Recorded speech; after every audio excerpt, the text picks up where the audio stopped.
16 Feb वाले जो हमारा न्यूज़पेपर का कंटेंट था उसको एक बार रिवाइज कर लेते हैं। We talked about wholesale inflation जो था वो 4.7% तक इंक्रीज़ हो गया था। इसको लेकर के 2 बार प्रीवियस ईयर क्वेश्चंस भी आ चुके थे। Along with wholesale price index हम लोगों को कंज्यूमर प्राइस इंडेक्स भी देखना होता है। दोनों को कौन रिलीज़ करता है, दोनों का बेस ईयर क्या होता है, कंज्यूमर प्राइस इंडेक्स कहाँ कहाँ होता है, इसका बेस ईयर क्या होता है, मॉनेटरी पॉलिसी कमेटी कैसे करती है। Look at the differences between the two. एक जो इंपॉर्टेंट थी वो ध्यान रखना कि होलसेल वाले के अंदर सर्विसेज को नहीं ऐड करते, वो कंज्यूमर वाले में ऐड किया जाता है। देन वी टॉक्ड अबाउट कि जो एरो इंडिया शो हो रहा है 2023 का अभी राइट नाउ बेंगलुरु में, वहाँ पर यूएस का F-35 भी आया था और B लैंसर भी आया था। तो इंडिया और यूएसए की जो डिफेंस रिलेशनशिप है उसमें एक और पिलर ऐड हो गया है, कह सकते हैं हम लोग। डिसेबल्ड फ्रेंडली डिजिटल इकोसिस्टम बनाने की बात की जा रही है। डिसेबल्ड मतलब जो लोग किसी भी तरीके से फिजिकली या तो देखने में तकलीफ हो या फिर सुनने में तकलीफ हो या फिर चलने में तकलीफ हो, उनके लिए एक ऐसा डिजिटल इकोसिस्टम बनाया जाए। हालांकि जो लोग चलना चाहते होंगे उनको डिजिटल वाले से इतना इम्पैक्ट नहीं होगा। दिस इज़ मोर अबाउट जो हमारे फ़ोन होते हैं, लैपटॉप्स होते हैं, उन चीज़ों की ज़्यादा बात की जा रही है। Then we looked at some data कि वर्ल्ड में कितने ऐसे लोग हैं। तो इंडिया के डेटा को लेकर के थोड़ा सा क्वेश्चन भी रेज किया गया था कि इंडिया ने कैलकुलेशन सही किया है या नहीं, क्योंकि एज़ पर WHO वर्ल्ड में 16% के आसपास लोग डिसेबल्ड हैं और इंडिया के अंदर ही अगर इंडिया की जो पॉपुलेशन उसका 2.2% है। थोड़ा डेटा का भी डाउट था। तो कुछ इवेंट्स वगैरह किए गए थे। कुछ मेजर पॉपुलर ऐप्स हैं, जैसे आप जोमेटो स्विगी यूज़ करते हो, इस पर अगर कोई पर्सन डिसेबल्ड है तो अगर उससे कुछ एक्सेस करना होगा तो वो कैसे कर पाएगा। इसको लेकर के कुछ प्रोग्राम्स वगैरह डेवलप करने की बात की जा रही थी, how we can use artificial intelligence in this. Then moving ahead we talked about कि लद्दाख काफ़ी फ्रेजाइल रीजन है, उसे ऑटोनॉमी की रिक्वायरमेंट है। सो एक एनवायरमेंटलिस्ट हैं आशीष कोठारी जी, उन्होंने बात की थी कि कैसे लद्दाख में डिमांड की जा रही थी, बिकॉज लद्दाख को प्रॉमिस किया गया था कि इनको मैक्स मतलब एक स्टेटहुड का भी दर्जा मिलेगा, क्योंकि पहले ये जम्मू एंड कश्मीर का ओवरऑल पार्ट था। यहाँ पर मेजरली लेह और कारगिल आता है। देन देवर प्रॉमिस इनको 6 शेड्यूल में ऐड किया जाएगा, जहाँ पर राइट नाउ असम, मेघालय, त्रिपुरा और मिजोरम है। बट सो फार कुछ हुआ नहीं है। तो यहाँ का क्लाइमेट, यहाँ का कल्चर एंड ये चीज़ें काफ़ी सेंसिटिव हैं। इसी को लेकर के सोनम वांगचुक जो हैं उन्होंने कुछ समय पहले प्रोटेस्ट भी किया था गवर्नमेंट के अटेंशन को सीक करने के लिए। जम्मू एंड कश्मीर में 5.9 मिलियन टन का लिथियम का जो रिजर्व मिला था उसको लेकर के बात की गई थी कि इसके एनवायरमेंटली कंसर्न क्या हो सकते हैं। तो हमारे पास एक एक्ट है 1957 का, मिनरल्स डेवलपमेंट एक्ट। उसके तहत ना इसके 4 स्टेजेस होते हैं किसी भी मिनरल के एक्सप्लोरेशन की। इसका सेकंड स्टेज पर है अभी ये। तो एक्चुअल में प्रोसेस जो था ये 2 साल से चल रहा था। तो जियोलॉजिकल सर्वे ऑफ इंडिया ने भी कह दिया कि हाँ हमारे पास ऑलमोस्ट 5.9 मिलियन टन्स का है। हम लोग इसे मोस्टली इलेक्ट्रॉनिक कंपोनेंट्स में इस्तेमाल करते हैं एंड डिमांड बहुत ज़्यादा है क्रिटिकल मेटल्स की। ऐसा कहा जा रहा है कि क्रिटिकल मिनरल्स की कभी कभी शब्द अटक जाते हैं। 2050 तक लिथियम की और कोबाल्ट की जो डिमांड है ना, वो डिमांड ही 500% तक इंक्रीज़ हो जाएगी। इसी compound annual growth rate India में 23.76% है। इंडिया के अंदर भी हम लोग 2030 तक 30% इलेक्ट्रिक व्हीकल पेनिट्रेशन चाहते हैं प्राइवेट व्हीकल्स में, तो वहाँ इन सब की रिक्वायरमेंट होती है। China right now lithium batteries का 77% मार्केट हैंडल करता है। फिर ये था कि जब इसको एक्सप्लॉइट किया जाएगा तो वहाँ पर एनवायरमेंटल कंसर्न हो सकते हैं। कुछ समय पहले हम लोगों ने जोशीमठ में भी देखा था, क्योंकि हिमालयस जो है ना वो नए हैं अभी। ऑस्ट्रेलिया के अंदर जो पाया जाता है लिथियम, वहाँ पर प्रॉब्लम नहीं है, वो काफ़ी स्टेबल है, बिलियंस ऑफ ईयर्स पुराने हैं। Then we talked about this lithium triangle के बारे में भी, वहाँ से क्या प्रोसेस है, उन्होंने क्या गलतियाँ की थी, उनसे क्या हम सीख सकते हैं। एंड इंडिया के अंदर हम लोगों ने कुछ एग्जांपल देखे थे, कुछ कंपनीज ऐसी उन्होंने अपना जो कॉन्ट्रैक्ट था ना उन पर्टिकुलर एक्सट्रैक्शन साइट से वो चेंज कर दिया था, जहाँ पर कम सोशियो इकोलॉजिकल इम्पैक्ट होता है वहाँ पे किया था। हमारे पास डिस्ट्रिक्ट मिनरल फाउंडेशन के बारे में बात की थी 2015 में कि जब इनका एक्सट्रैक्शन करते हैं वहाँ के लोगों को भी कुछ नुकसान होता है, तो उनके लिए DMF बनाया गया था, फंड होता है। कैग ने भी बताया था किस तरीके से इस तरह के फंड का मिसयूज़ किया जा रहा होता है। देन वी टॉक्ड अबाउट कि इंडिया और US ने एंड एयरबस के साथ भी, मतलब बॉइंग और एयरबस के साथ ना टाटा ने वो किया है, कुछ प्लेन्स वगैरह प्रोक्योर करने का प्लान किया था। तो दोनों कंट्रीज़ को बहुत सारा बिजनेस देगा इंडिया एक तरीके से। इंडिया उनसे प्लेन परचेज़ करेगा, उनको पैसा जाएगा, तो उनकी कंट्री के अंदर भी बहुत सारी जॉब्स भी क्रिएट होंगी। फिर जो पुलवामा अटैक हुआ था 2019 में, उसमें हमारे 40 CRPF के जवान जो थे वो शहीद हो गए थे, उनको ट्रिब्यूट दिया गया था रिसेंटली ट्यूसडे को। तो बताया जा रहा है कि 19 जो थे ना एक्यूज्ड, जिनको इल्ज़ाम लगाया गया था कि 19 लोग थे जो शामिल थे इस पूरे के पूरे अटैक में, उस 19 में से 8 लोगों को तो मार दिया गया है, दे हैव बीन किल्ड। 7 को अरेस्ट किया गया है ना, एंड 4 जिसमें से 4 बच रहे हैं अभी, उसमें से 3 पाकिस्तानी हैं, वो अभी भी जिंदा है। तो इनको भी ढूंढा जाएगा, इनको पकड़ा जाएगा, इनको सज़ा दी जाएगी। टर्की एंड सीरिया में जो अभी रिसेंटली अर्थक्वेक आया था, उसमें मेडिकल असिस्टेंस हम लोगों ने 7 करोड़ के आसपास तक दी थी। देन फिलीपींस और चाइना का साउथ चाइना सी में कुछ इशू चल रहा है। यूएन ने कहा था कि ये जो टर्की और सीरिया का जो अर्थक्वेक आया था ना, इससे 7 मिलियन चिल्ड्रन गॉट अफेक्टेड। तो ये जो मैंने आपसे बताया था कि इस तरह के एग्जाम्पल आप नोट डाउन कर सकते हो कि कोई भी नेचुरल डिजास्टर आता है ना, तो अलग अलग डिफरेंट कैटेगरी वालों के ऊपर इम्पैक्ट क्या पड़ता है, वीमेन पर क्या इम्पैक्ट पड़ता है, चिल्ड्रन पे क्या पड़ता है, तो बाकी सोसाइटी पे जो ओल्ड एज लोग होते हैं उन पे क्या इम्पैक्ट पड़ता है, वर्कर्स पे क्या इम्पैक्ट पड़ता है, माइग्रेंट्स पे क्या होता है, लेबर्स पे। तो वहाँ पर आप ये एग्जाम्पल लिख सकते थे कि रिसेंटली टर्की सीरिया में जो अर्थक्वेक आता है, as per UN 7 million children got affected. Then China is planning something with Iran, और मैंने आप लोगों को कंट्रीज की रिलेशनशिप बताई थी इंटरनेशनल लेवल पर कैसे होती है। ये एक न्यूज़ थी इंडिया के लिए थोड़ी इंपॉर्टेंट थी। निकी हेली जो पहले यूएस की एम्बेसडर थी फॉर द यूएन्स, एंड कुछ समय पहले साउथ कैरोलिना की गवर्नर भी थी। She said that she will be running for the presidentialship 2024 में जो इनके इलेक्शन होने वाले हैं उसके लिए। देखते हैं अगर ये प्रेसिडेंट बन जाती हैं यूएसए की, तो पहली तो फर्स्ट महिला बनेगी। और 13 फेब को इन्होंने अपनी इस चीज़ के बारे में डिक्लेरेशन किया था, एंड ये इंडियन इमिग्रेंट की बेटी है। तो उस तरीके से हम लोग देखेंगे। एंड ये डोनाल्ड ट्रंप की जो पार्टी थी, रिपब्लिक पार्टी, वहाँ पर यूएस उससे बिलोंग करती हैं। Biden right now democratic party के हैं। बाइडन से पहले बराक ओबामा डेमोक्रेटिक पार्टी के थे। डोनाल्ड ट्रंप रिपब्लिक पार्टी के हैं। और देखते हैं आगे क्या चलता है इनका। इंडिया के लिए अगर ये निकी हेली बन जाती है तो थोड़ा बेनिफिशियल होगा। जो वो बैलून वाला इंसिडेंट हुआ था, यूएस ने चाइना के बैलून को शूट डाउन किया था, तो कुछ कंट्रीज़ और भी थोड़ी सी एक्टिव हो गई। ताइवान ने कहा कि हमको भी अगर ऐसे कोई चाइनीज़ स्पाई बैलून दिखाई देंगे तो हम लोग भी उनको अब शूट डाउन कर देंगे।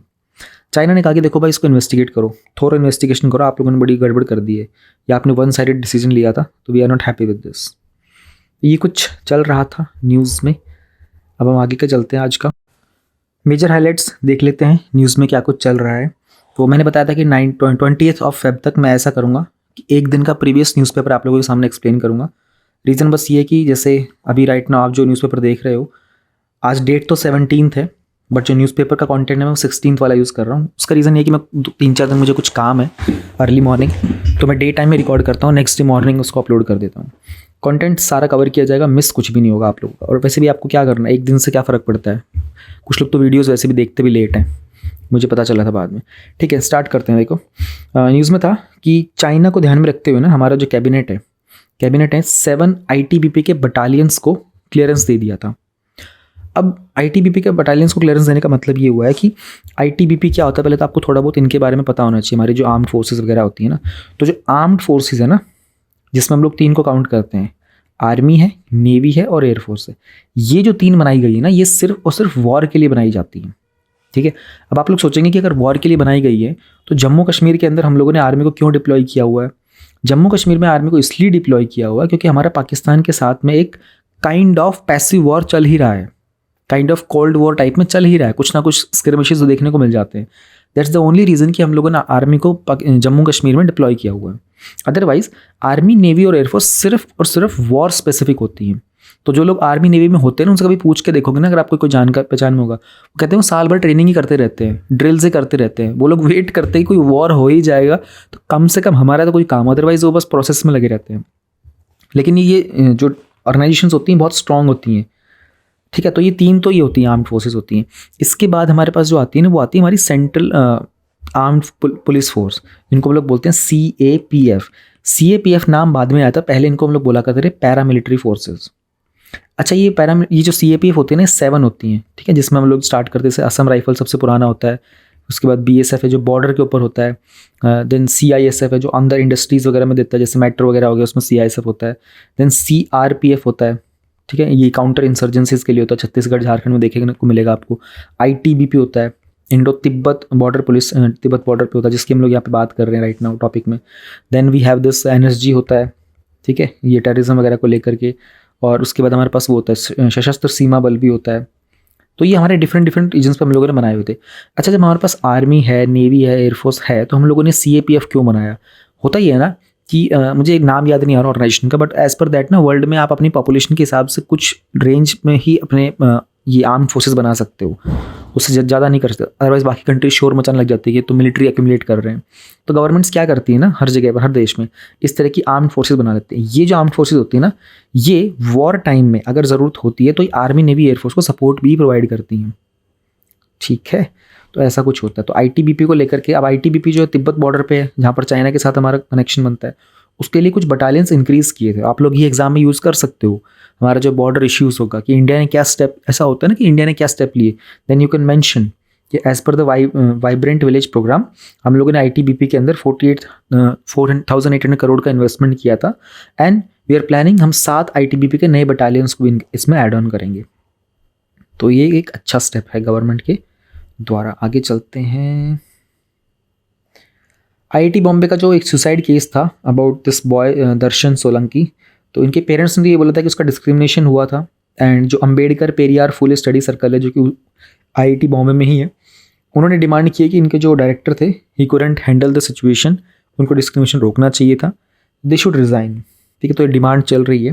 बाकी इसके ऊपर देखते हैं और फाइनल क्या वर्डिक्ट आता है कि उस बच्चे ने सुसाइड क्यों किया, क्योंकि मोस्टली लोग कह रहे हैं कि उसका कास्ट डिस्क्रिमिनेशन बहुत हुआ था, बट कुछ लोगों ने ये भी कहा था कि वो स्ट्रेस में भी था वो बच्चा।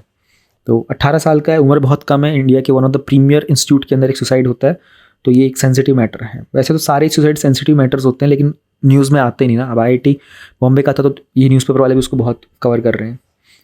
ये एडिटोरियल वगैरह है, ये वाला तो करना नहीं है हमको, ब्रेजन इंटिमिडेशन वाला, ये बीबीसी का है, ज़रूरी नहीं। ये बहुत इंपॉर्टेंट है क्योंकि डॉक्टर सौम्या स्वामीनाथन ने, जब कोविड का टाइम चला था ना, दैट टाइम ये WHO की चीफ साइंटिस्ट थी, अभी नहीं है, पर इनकी पोजीशन इतनी इंपॉर्टेंट है कि अगर ये लोग कुछ बातें करते हैं किसी टॉपिक में तो हमारे लिए बहुत ज़रूरी हो जाता है।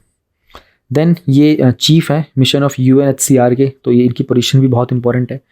Then will talk about the Jammu and Kashmir का जो चल रहा था मुद्दा डिलिमिटेशन का, उसमें थोड़ा सा अपडेट तो नहीं है, बस वही है, रिवीजन है। देन ये वाला एडिटोरियल भी बहुत इंपॉर्टेंट है। ये दिल्ली हाई कोर्ट के फॉर्मर चीफ जस्टिस थे और लॉ कमीशन के पहले चेयरपर्सन भी रह चुके हैं, तो एक्सट्रीमली इंपॉर्टेंट है बहुत। ये ब्यूरोक्रेट्स वगैरह जो होते हैं ना, तो इनका होता है ज़रूरी। ऑफ बजट बोरोविंग्स, छोटा सा अपडेट है, इसमें ज़्यादा कुछ है नहीं, but will study this. We have this news, a bid to increase the railway presence in the freight transportation. Freight transportation का मतलब होता है कि जो सामान वामान ढोने की मालगाड़ियाँ होती है ना, उसमें बात की जा रही है कि जो वेगन्स होते हैं ना, जो बोगियाँ होती है ना, इंडियन रेलवेज ने ना 84,000 के आसपास वेगन्स की ऑर्डर किया है इस साल। तो वो कोशिश ये कर रहे हैं कि अभी राइट नाउ जो फ्रेट के अंदर हमारा 27% का कॉन्ट्रीब्यूशन होता है ना, 27% का, उसको इंक्रीज़ करके 45% करना चाहते हैं 2030 तक। तो उन्होंने ये कहा था कि एक्चुअली सोच के देखो कि हम लोग क्यों अपना मालगाड़ियाँ का ये जो बोगिया वगैरह बढ़ाना चाह रहे हैं। एक्चुअली रेलवे से कैरी कर पाना है ना, उसको थोड़ा सा चीप पड़ता है। ट्रक्स वगैरह से तो पॉल्यूशन ज़्यादा होता है और वो ट्रैफिक भी बहुत सारे रहते हैं। अरे ट्रक्स एंड सड़कें भी बहुत टूटती हैं यार, आप लोग जिस भी शहर में देखते हो ना, जो भी सड़कें टूटी होती हैं, उसमें बारिश का और मौसम का नुकसान वो कारण कम होता है, ट्रक का ज़्यादा होता है। वो इतने हैवी होते हैं ना, उस पर छोटे छोटे गड्ढे जो होते हैं, बार बार ट्रक निकलते हैं तो ज़्यादा ख़राब होते हैं। तो अगर ट्रेन से कर देता है ना, ट्रेन में वो क्या होता है, इंजन में जितना फ्यूल एक बारी में लगता है ना, उससे बहुत सारा सामान एक बारी में ट्रैवल कर सकता है। और हम लोग तो डेडिकेटेड फ्रेट कॉरिडोर के ऊपर काम कर भी रहे हैं। फ्रेट के लिए हम लोग परमानेंट कॉरिडोर बन जाएगा, उस पर सिर्फ मालगाड़ियाँ ही चलेंगी। अभी क्या होता है ना कि अभी राइट नाउ ऐसा हो नहीं पाया है। जब मालगाड़ियाँ चलती हैं तो दूसरी जो ट्रेन होती हैं उनको पासिंग के लिए रुकना पड़ता है। देन जो association of for democratic reforms है ना, उन्होंने कहा था कि जो नेशनल पार्टीज़ है ना, इनको डोनेशंस काफ़ी मिल रहा है। तो 31.5% तक इंक्रीज़ हुआ था इनका डोनेशंस, जो नेशनल पार्टीज़ को 2021-22 में मिला था। टोटल जो डोनेशन आया था ना नेशनल पार्टीज़ को, वो था 780 करोड़ का। इसमें से बीजेपी को जो आया था वो आया था 614 करोड़ का, और कांग्रेस को मिले थे 95 करोड़। ठीक है, डिफेंस मिनिस्ट्री ने स्पेंड करेगी मोस्टली अपना जो अमाउंट होगा वो डोमेस्टिक इंडस्ट्रीज़ पर, यानी कि इंडिया की इंडस्ट्रीज़ पर। तो इंडिया का जो डिफेंस का जो कैपिटल आउटले है ना, उसमें बात की जा रही है कि हमारी कंट्री में जो डिफेंस का मटेरियल होगा, हमारे गोला बारूद हो गया, हमारे एयरक्राफ्ट वगैरह के इक्विपमेंट्स हो गए, वो जो इंडिया की जो कंपनीज होंगी ना, मैन्युफैक्चरर्स होंगे, 75% पैसा उन पर लगाया जाएगा। ये हमारे डिफेंस मिनिस्टर ने रिसेंटली कहा था। तो उन्होंने 1 लाख करोड़ इसके लिए बाहर अलग से रख दिए डोमेस्टिक वाले के लिए इस बजट में से। कोविड का जो पेशेंट रहे हैं, ठीक है ना, तो हुआ ये कि 59% of those patients, long Covid patients जो थे ना, उनका ऑर्गन डैमेज अभी भी चल रहा है। ये ना मैंने जब सुना, मैंने आप कहीं पर मेंशन भी किया था, विजन की जो मैगजीन थे ना, मैंने वहाँ पर बताया था कि एक डॉक्टर से बात हुई थी, there is a doctor friend, उससे बात, उसने कहा था कि ना ये कोविड जिन लोगों को हो रहा है ना, जो लोग बोल रहे हैं कि कोई दिक्कत नहीं है, हो गया, रिकवर तो हो गए ना, प्रॉब्लम उन्होंने मुझे बहुत डायरेक्टली कहा था। उन्होंने कहा था कि इन लोगों के ना ऑर्गन्स रिकवर नहीं कर पा रहे हैं, ये ठीक अभी हो गए हैं, बट जो वाइटैलिटी होती है ना इनके ऑर्गन्स की, वो ऑप्टिमम नहीं है। अब इनके लंग्स में वो पावर नहीं रही है, इनके लंग्स डैमेज हो चुके हैं और वो इररिपेयरेबल डैमेज हुआ है। पूरी लाइफ इनका लंग वो रिकवरी नहीं कर पाएगा अब। किसी के लीवर पर भी इम्पैक्ट पड़ा है, किसी के इंटेस्टाइन्स पर भी इम्पैक्ट पड़ा है, किसी के किडनीज पे इम्पैक्ट पड़ा है। तो उन्होंने कहा कि रिकवरी हो जाना, जिंदा बच गए हैं, इसका मतलब ये नहीं कि इनके जो ऑर्गन्स हैं ये एग्जैक्टली उसी ऑप्टिमम पे परफॉर्म करेंगे। और there is no medicine, there is no nothing, मतलब रिप्लेस करेंगे वो बात अलग है, किसी के साथ एक्सचेंज करते हैं जो कि बहुत डेंजरस है। अब इनके जो ऑर्गन्स है ना, उनका डैमेज जो है ना परमानेंट डैमेज है। तो ये वही कहना चाह रहे हैं कि जो एक जर्नल था रॉयल सोसाइटी का, उन्होंने कहा था कि 29% जो पेशेंट्स थे ना उनको मल्टी ऑर्गन इम्पेयरमेंट देखने को मिला था। तो ये बात मैंने उस समय सुनी थी उनसे, डॉक्टर से, 2021 में। और देखो इन्होंने आज ये एक जर्नल में मेंशन भी कर दिया है, तो वो बात भी सच हो गई। टैक्सिंग द विंडफॉल प्रॉफिट्स, ये भी हम लोग कवर करेंगे, थोड़ा सा इंपॉर्टेंट है ये जानना। मेंटल हेल्थ केयर एक्ट, इसको भी देखेंगे, कवर करेंगे। ये मैंने किया था हाईलाइट करना, बट उसके बाद पता चला इसमें इतना इंपॉर्टेंट कंटेंट मिला नहीं। Then I stopped highlighting this. ऐसे ही बहुत हो जाएंगे यार ये आर्टिकल्स हमारे पास, 1 2 3 4 5 काइंड ऑफ 6 के आसपास एडिटोरियल, 6-7 एडिटोरियल हो जाएंगे आज के। Indigenous carrier Vikrant will be operational by year and.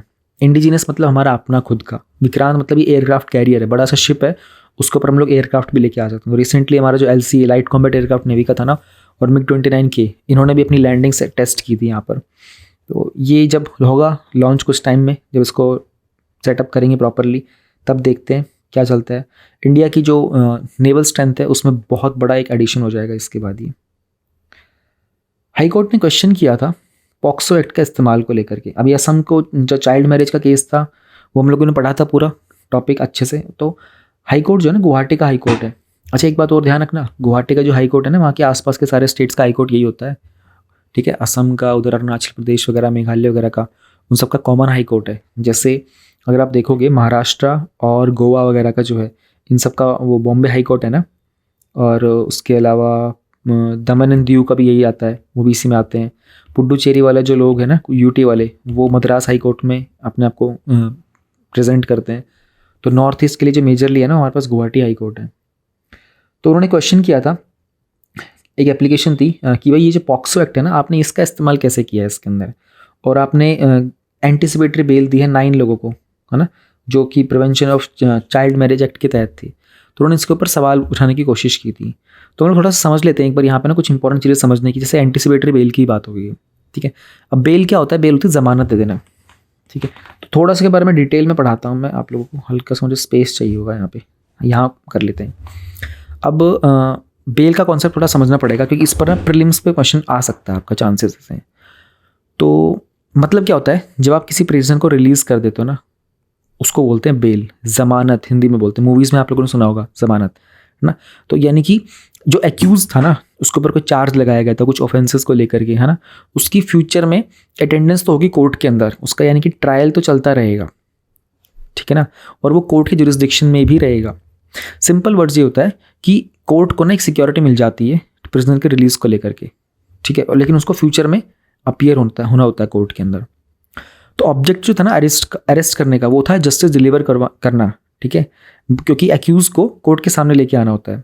हालांकि सेम ऑब्जेक्ट उसको बिना अरेस्ट किए भी तो किया जा सकता है ना, तो फिर उसकी लिबर्टी को वॉयलेट क्यों करना है? इसलिए हम लोग बेल दे देते हैं, not to violate the liberty of that person. Okay, तो बेल जो होता है ना, एक तरीके का कंडीशनल रिलीज होता है, किसी कंडीशन के ऊपर जमानत दी जाती है आपको। लीगल पोजीशन है हमारे पास क्या बेल की, हमारे कॉन्स्टिट्यूशन के अकॉर्डिंगली। सो पॉइंट है कि आर्टिकल 21 जो है ना, जिसमें लोग बात करते हैं कि protection of life and personal liberty की, वो गारंटी करता है कि the person has a right to live with dignity, है ना। अब वो डिग्निटी वाली जो चीज़ होती है ना, उसमें पर्सनल लिबर्टी भी हमारी आ जाती है कहीं ना कहीं, तो वहाँ से इसका हम लोग कॉन्सेप्ट निकालते हैं। तो इसमें उसके पास अधिकार होता है to right to ask for bail. ये चीज़ें मैं जो आपको बता रहा हूँ नहीं, बहुत महत्वपूर्ण है, समझ लेना इनको, राइट। इसके अलावा ये तो कॉन्स्टिट्यूशन में हो गया।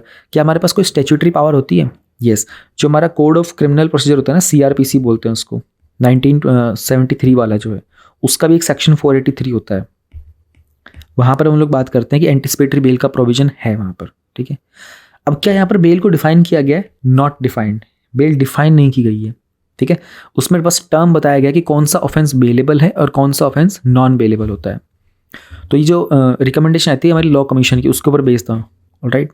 इसके अलावा इंटरनेशनली भी अगर हम लोग देखते हैं तो ये हमारे पास यूनिवर्सल डिक्लेरेशन भी जो है ना ह्यूमन राइट्स वाला, उसका आर्टिकल 11 वो भी इस तरह की चीज़ें बात करता है बेल के प्रोविजन को लेकर के, वहाँ पे भी खास करके एंटिसिपेटरी बेल की बात की जाती है।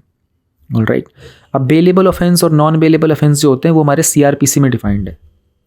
अब कितने टाइप की बेल होती है, ज़मानत कितने तरह की होती है, तो जनरली हम लोग 3 तरह की ज़मानत की बात करते हैं। एक होता है हमारा जस्ट अ सेकेंड, एक होता है हमारा रेगुलर बेल, ऑलराइट, एक होता है हमारा interim bail, and then we have this anticipatory bail. 3 तरह की बेल होती है, ज़मानत होती है।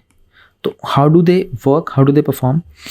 रेगुलेटरी बेल के अंदर कोर्ट आदेश देगा कि पर्सन को रिलीज़ कर दो, किसको रिलीज़ करने का, जिसको हमने अरेस्ट किया था पुलिस कस्टडी से, ठीक है ना, और वो एक बेल मनी देता भी है, ज़मानत के तौर पर ना कुछ पैसा भी दिया जाता है उसका। तो इसमें एक्यूज जो है अप्लाई कर सकता है रेगुलर बेल के लिए, वो सीआरपीसी के सेक्शंस होते हैं 437 और 430 ऐसे करके। इंटरिम बेल क्या होती है ना, ये भी एक डायरेक्ट ऑर्डर आएगा कोर्ट के द्वारा, इसमें टेम्परेरी और शॉर्ट टर्म बेल मिलता है, ठीक है, टेम्परेरी एंड शॉर्ट टर्म का बेल मिलता है एक्यूज्ड को, जब तक उसकी रेगुलर और एंटिसिपेटरी बेल की जो पिटीशन थी ना, उसकी रेगुलर या फिर एंटिसिपेटरी बेल की पिटीशन जब तक पेंडिंग है तब तक ये इंटरिम बेल पे रहता है, ठीक है। सुप्रीम कोर्ट ने कहा था कि इंटरिम बेल का ना बहुत मिसयूज भी किया जाता है। एंटिसिपेटरी बेल की आप लोग बात कर रहे थे ना, ये डायरेक्ट ऑर्डर होता है हमारे सेशन कोर्ट का, हाई कोर्ट का। ये प्री अरेस्ट बेल होती है, प्री अरेस्ट बेल, ठीक है। किसी भी एक्यूज्ड को किसी भी क्राइम के अंदर अरेस्ट करने से पहले की एक बेल दी जाती है, ठीक है। उसका एक एप्रीहेंशन होता है, एक चिंता होती है कि ये कुछ ना कुछ घटना होगी, एप्रीहेंशन होती है, इसको अरेस्ट किया जाएगा, तब वो पर्सन अप्लाई कर सकता है एंटिसिपेटरी बेल के लिए। तो जब तक एंटिसिपेटरी बेल नहीं मिलती तब तक क्या मिलता है उसको, इंटरिम बेल। तो दोनों के बीच में थोड़ा थोड़ा डिफरेंस होता है, इनके बारे में ध्यान रखिएगा। Okay, then we have this topic, governor should not enter the political arena. ये हमारे CJI जो हमारे चीफ जस्टिस ऑफ इंडिया हैं, उन्होंने इसके बारे में बात की थी। अब इसमें थोड़ा सा हम लोगों को समझना पड़ेगा कि जो गवर्नर का कॉन्सेप्ट होता है वो पहली बात तो आता कहाँ से है, ठीक है। हमारा प्रेसिडेंट वाला कॉन्सेप्ट जो है उससे कितना मैच करता है, गवर्नर कितने डिफरेंस होते हैं, प्रेसिडेंट की पावर, गवर्नर की पावर जो होती है इनमें कुछ कॉमन होता है, कॉमन नहीं होता है, ये छोटी मोटी चीज़ें होती हैं। इन चीज़ों के बारे में हमको थोड़ा बहुत समझना पड़ेगा। तो गवर्नर वाला भी थोड़ा सा मैं आपको अलग से लिख के दिखा देता हूँ। पहले तो आपको पता होना चाहिए कि आर्टिकल्स वगैरह कहाँ से कहाँ तक होते हैं। जैसे गवर्नर की अगर हम लोग बात करते हैं तो ये कौन से पार्ट में आता है, ये हमारे पार्ट 6 में आता है हमारे कॉन्स्टिट्यूशन के। प्रेसिडेंट किस में आता है, अगर दोनों का डिफरेंस देखना चाहे ना तो ऐसे डिफरेंस ड्रॉ कर लेते हैं, रिवाइज हो जाएगा, जिसका ऑलरेडी आता है बस एक बार रिवाइज कर लो, ठीक है। ये हमारा प्रेसिडेंट हो गया, ये हमारा गवर्नर हो गया। आर्टिकल कौन से होते हैं, यहाँ पर होता है 52 से 78 तक चल रहा होता है सारा, ये सेंट्रल साइड में होता है, ये स्टेट वाली साइड होती है, यहाँ पर आर्टिकल चल रहे होते हैं 150 से 167 तक। ये कौन सा पार्ट होता है, ये पार्ट 5 होता है। ये कौन सा पार्ट होता है, पार्ट 6 होता है। ऑर्डिनेंस यहाँ पर कैसे बनाया जाता है, आर्टिकल 123 से ऑर्डिनेंस मिलता है। गवर्नर ऑर्डिनेंस किस पे देता है, आर्टिकल 213 पे। तो नंबर थोड़े मैच करते हैं उसे। यूनियन जो हमारा एग्जीक्यूटिव होता है ना, यूनियन एग्जीक्यूटिव, उसके अंदर कौन कौन आता है, president, vice president, prime minister, council of minister और हमारा अटॉर्नी जनरल। यहाँ पर क्या कौन कौन आता है, सेम तरीके से हमारा जो इनके सबके एकदम जो रेस्पेक्टिव्स होते हैं ना वो आ जाते हैं। अब ये आप खुद समझ सकते हो, अटॉर्नी जनरल का रेस्पेक्टिव, काउंसिल ऑफ मिनिस्टर्स का, प्राइम मिनिस्टर का, चीफ मिनिस्टर, वाइस प्रेसिडेंट तो होता ही नहीं है स्टेट लेवल पे, प्रेसिडेंट का फिर बन जाता है हमारा गवर्नर।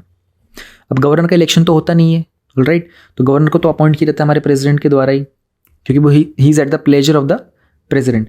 गवर्नर का ऑफिस को हम कौन सा ऑफिस बोलते हैं, it's an independent constitutional office, ठीक है। तो ये किसी भी तरह के एम्प्लॉयमेंट के अंदर नहीं होता सेंट्रल गवर्नमेंट की। अब बस ये एक कंडीशन ध्यान रखनी होती है, जिस स्टेट में ये गवर्नर होता है, अगर गवर्नर का जन्म हुआ था स्टेट A में, उसका जो सिटीजनशिप का प्रूफ है, तो वो B स्टेट के अंदर ही गवर्नर बन सकता है, वो A स्टेट में, अपने स्टेट में गवर्नर ही बन सकता, आउटसाइडर होना चाहिए हमेशा। फॉर एग्जाम्पल, अगर कोई केरला का गवर्नर बनना चाहता है तो जिस व्यक्ति का जन्म केरला में ही हुआ था वो वहाँ का गवर्नर नहीं बन सकता, कोई और बनेगा, ऑलराइट। और जब भी अपॉइंट करते तो CM के साथ में कुछ कंसल्टेशन की जानी चाहिए। अब ये एक कन्वेंशन है, ये कहीं रूल में मेंशन नहीं है। और जो ओथ कौन देता है इसकी, गवर्नर की, वो देता है chief justice of the high court of that particular state, alright. तो ये किसी हाउस का मेंबर नहीं होते, ठीक है, कोई ऑफिस ऑफ प्रॉफिट नहीं होना चाहिए इनके पास, प्रिविलेज वगैरह मिलते हैं इनको, ऑलराइट, एंड सिविल प्रोसीडिंग्स वगैरह नहीं हो सकती। 5 साल का वैसे टेन्योर होता है, लेकिन जनरली प्रेसिडेंट डिसाइड करते हैं। एंड जो प्लेजर ऑफ प्रेसिडेंट होता है ना, जस्टिफाइबल भी नहीं होता, कोई सिक्योरिटी ऑफ टेन्योर नहीं होती, यहाँ कोई फिक्स टर्म नहीं होता। रेजिग्नेशन भी देना पड़ेगा तो इनको किसको देना पड़ेगा? प्रेसिडेंट को देना पड़ेगा। कुछ पावर वगैरह जो होती है ना, अब देखो इनके रिमूवल का जो ग्राउंड, जो किस तरीके से रिमूव करना है वो भी कहीं कॉन्स्टिट्यूशन में मेंशन नहीं होता है गवर्नर का। एंड इनके पास ना एक लेजिस्लेशन की कुछ वीटो पावर्स होती हैं, बिल को असेंट करना, विद होल्ड करना, ठीक है, रिटर्न कर देना, फिर प्रेसिडेंट के लिए होल्ड कर लेना, ये कुछ पावर्स होती हैं। ऑर्डिनेंस मेकिंग पावर तो वही सेम होती हैं, प्रेसिडेंट वाली होती हैं। गवर्नर के पास पार्डन देने का, कम्यूट करने का जो होता है ना, उसमें वो सिर्फ डेथ सेंटेंस को पार्डन नहीं दे सकता। डेथ के लिए जो कॉन्सेप्ट होता है डायरेक्ट प्रेसिडेंट के पास ही जाता है। मिलिट्री कोर्ट वाले के लिए भी इसकी पावर कम होती है, उसमें भी जो पावर होती है वो प्रेसिडेंट की होती है। इनके पास एक कॉन्स्टिट्यूशनल डिस्क्रिशन एक्स्ट्रा होता है, कॉन्स्टिट्यूशनल डिस्क्रिशन होता है एक्स्ट्रा, यानी कि किसी भी बिल को प्रेसिडेंट की कंसिडरेशन के लिए रोक लेना, ठीक है, प्रेसिडेंट का रूल रिकमेंड करना, और जब कोई दूसरा 2 स्टेट्स का चार्ज लेना होता है वो, एंड गवर्नर जो असम, मेघालय, त्रिपुरा, मिजोरम होता है ना, उसके ट्राइबल डिस्ट्रिक्ट काउंसिल के लिए कोई भी अमाउंट वगैरह पेबल करना होगा, ये कुछ इनके पास कॉन्स्टिट्यूशनल डिस्क्रिशन भी होते हैं। तो इन सबको ध्यान में रखते हुए हमारे जो चीफ जस्टिस ऑफ इंडिया थे ना, उन्होंने कहा था देखो जी, आपकी जो पावर डिफाइंड है ना, आप उसी में काम करो, पॉलिटिकल एरिया के अंदर ना घुसो मत आप, बस ये कहना चाहते हैं। तो थोड़ा सा पावर वगैरह हम लोगों ने डिसाइड कर ली। यूएनएससी की मेंबरशिप के लिए ना, परमानेंट मेंबरशिप के लिए इंडिया और बांग्लादेश एक दूसरे का सपोर्ट करेंगे। तो हुआ ये था कि 2021 में और 2022 के एंड तक इंडिया जो था ना वो P10 में था, जो नॉन परमानेंट मेंबर्स हैं। तो यूएनएससी के 5 परमानेंट मेंबर्स, इनको हम लोग P5 बोलते हैं, यूके, यूएस, चाइना, फ्रांस और रशिया। जब यूएनएससी बना था ना, उसमें इनके पास न्यूक्लियर पावर थी, तो ये सारे के सारे परमानेंट मेंबर बन गए, इनके पास वीटो पावर है। अब बहुत सारी कंट्रीज़ चाहती हैं कि हमको बनाओ ना P5 के अंदर, किसी अफ्रीकन कंट्री को लो, इंडिया को लो, जापान भी चाहता है, बहुत सारी कंट्रीज चाहती हैं इसका पार्ट बनना।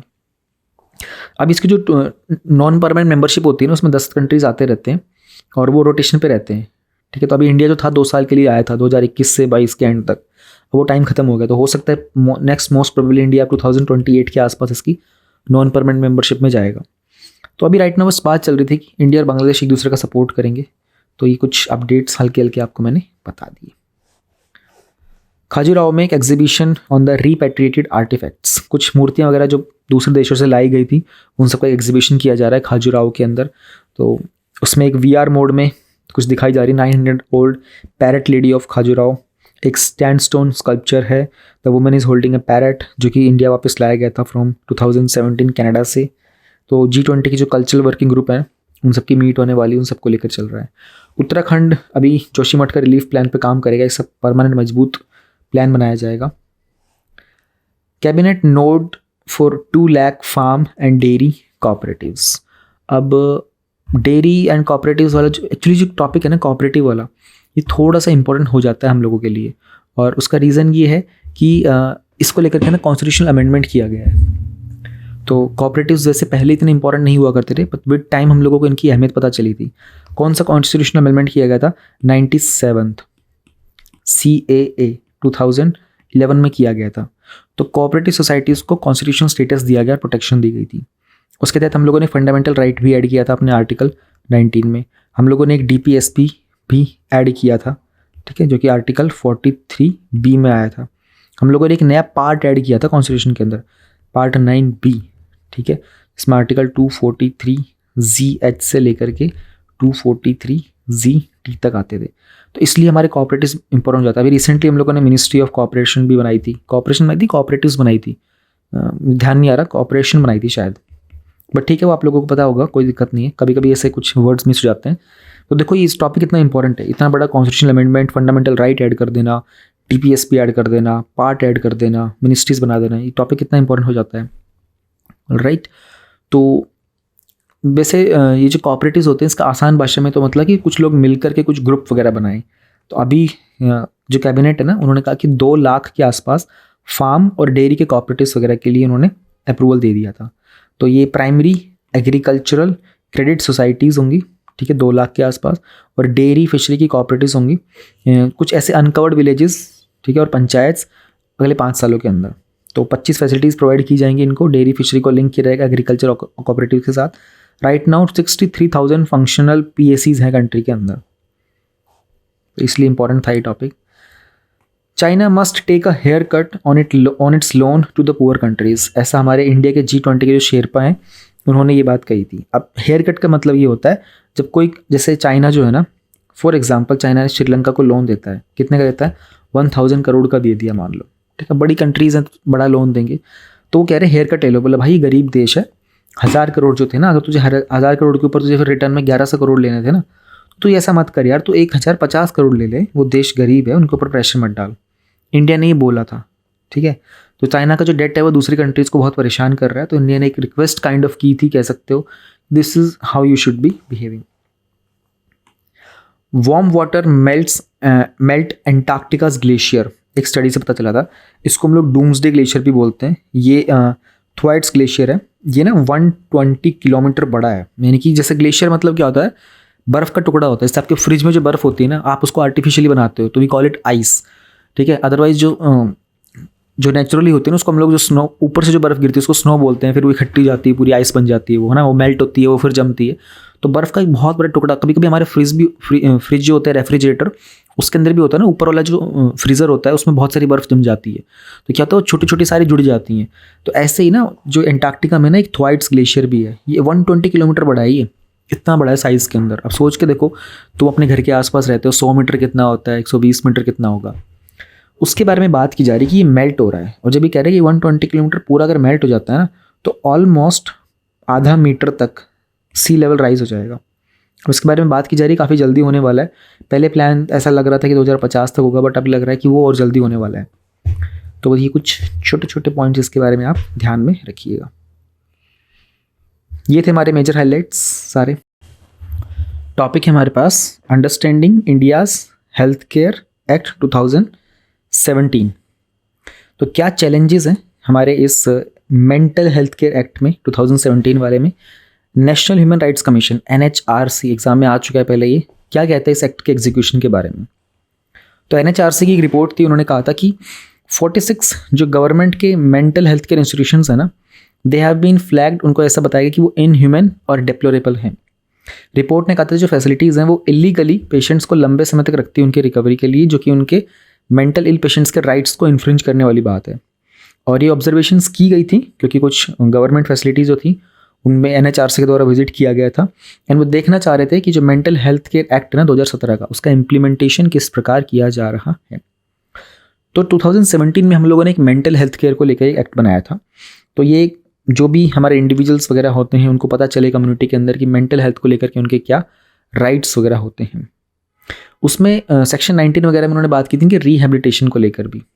ऑलराइट, जो सेक्शन 19 है इस एक्ट का, उसमें कहते हैं गवर्नमेंट के पास जिम्मेदारी होती है उनको इनके एक्सेस के लिए ऐसी अपॉर्चुनिटीज़ बनानी पड़ेंगी, खासकर कि वो लोग जो मेंटली डिसेबल्ड कह सकते हो, फिर मेंटली नॉट परफॉर्मिंग वेल कह सकते हैं, उनके लिए हाफ वे होम्स बनाए जाएंगे, शेल्टर्ड अकोमोडेशंस, रिहैब होम्स और supported accommodation. Halfway homes क्या होते हैं? हाफ वे होम्स बनाए ही उन लोगों के लिए जाते हैं एक्चुअल में जो लोग मेंटली परफॉर्म नहीं कर पा रहे होते, या फिर कुछ प्रिजनर्स वगैरह होते हैं ना, उनको कुछ पर्टिकुलर ट्रीटमेंट के लिए रखा जाता है, उनके लिए उन जगह को बोलते हैं हाफ वे होम्स। तो उन्होंने इस एक्ट के अंदर ना उन्होंने कुछ चीज़ों की मना भी की थी। उन्होंने कहा कि चेनिंग वगैरह मस्त इस्तेमाल करना है। वैसे क्या होता है ना कि जैसे मेंटल जो लोग सिक होते हैं, मेंटल लेवल पे परफॉर्म नहीं कर पा रहे होते, उनको वीडियो में रखा जाता है ताकि वो किसी तरह का फिजिकल हार्म ना कर सके, और इनको ECT दिया जाता है। ECT होता है इलेक्ट्रिक शॉक देते हैं ताकि उनके मेंटल मूवमेंट्स को सेंटर में लाया जा सके। तो इस एक्ट ने कहा था कि इस तरह की चीज़ों के ऊपर रेस्ट्रेंट लगाया जाए, एंड इनको हाइजीन के बारे में, sanitation, food, recreation, privacy, infrastructure के बारे में, इन चीज़ों पर ध्यान दिया जाए। मोर इंपॉर्टेंटली जो एक्ट था उसने बात की थी कि people have a capacity of their own unless proven otherwise. ये बड़ी अच्छी बात कर गई थी। तो एडिशनली जो सेक्शन 5 है ना, उसके अंदर उनको बोला गया था कि they are about advance directives. Advance directives क्या होते हैं? जिससे हमारे पास यहाँ इंडिया के अंदर जो पैसिव यूथनेशिया वाला कॉन्सेप्ट आता है ना, तो एडवांस डायरेक्टिव एक्चुअली वहीं से निकलता है ज़्यादातर। तो मतलब कि ये वो लोग होते हैं जिनको मेंटल ट्रीटमेंट करवाना होता है, ये एडवांस में एक डायरेक्शन दे सकते हैं। तो वहाँ से निकलते हैं एडवांस डायरेक्टिव्स कि अगर मेरी सिचुएशन इस पर्टिकुलर स्टेज से बियॉन्ड ख़राब हो जाए तो मैं आपको परमिट करता हूँ कि आप मेरी किसी प्रोसेस के तहत मेरे को ज़्यादा जिंदा रखने की ज़रूरत नहीं है। तो ये भी एक प्रोसेस निकलता है सेक्शन 5 के अंदर।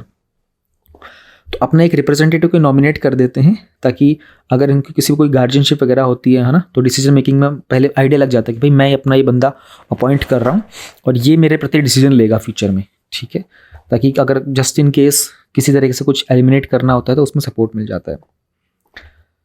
अब कभी कभी उन लोगों को बहुत हाई डिग्री की केयर सपोर्ट भी रिक्वायर्ड होती है। तो एक्सपर्ट्स ने ऐसा पहली बार पता चला था कि experts note this, first time हुआ था कि साइको सोशल अप्रोच का इस्तेमाल किया गया था मेंटल हेल्थ के लिए।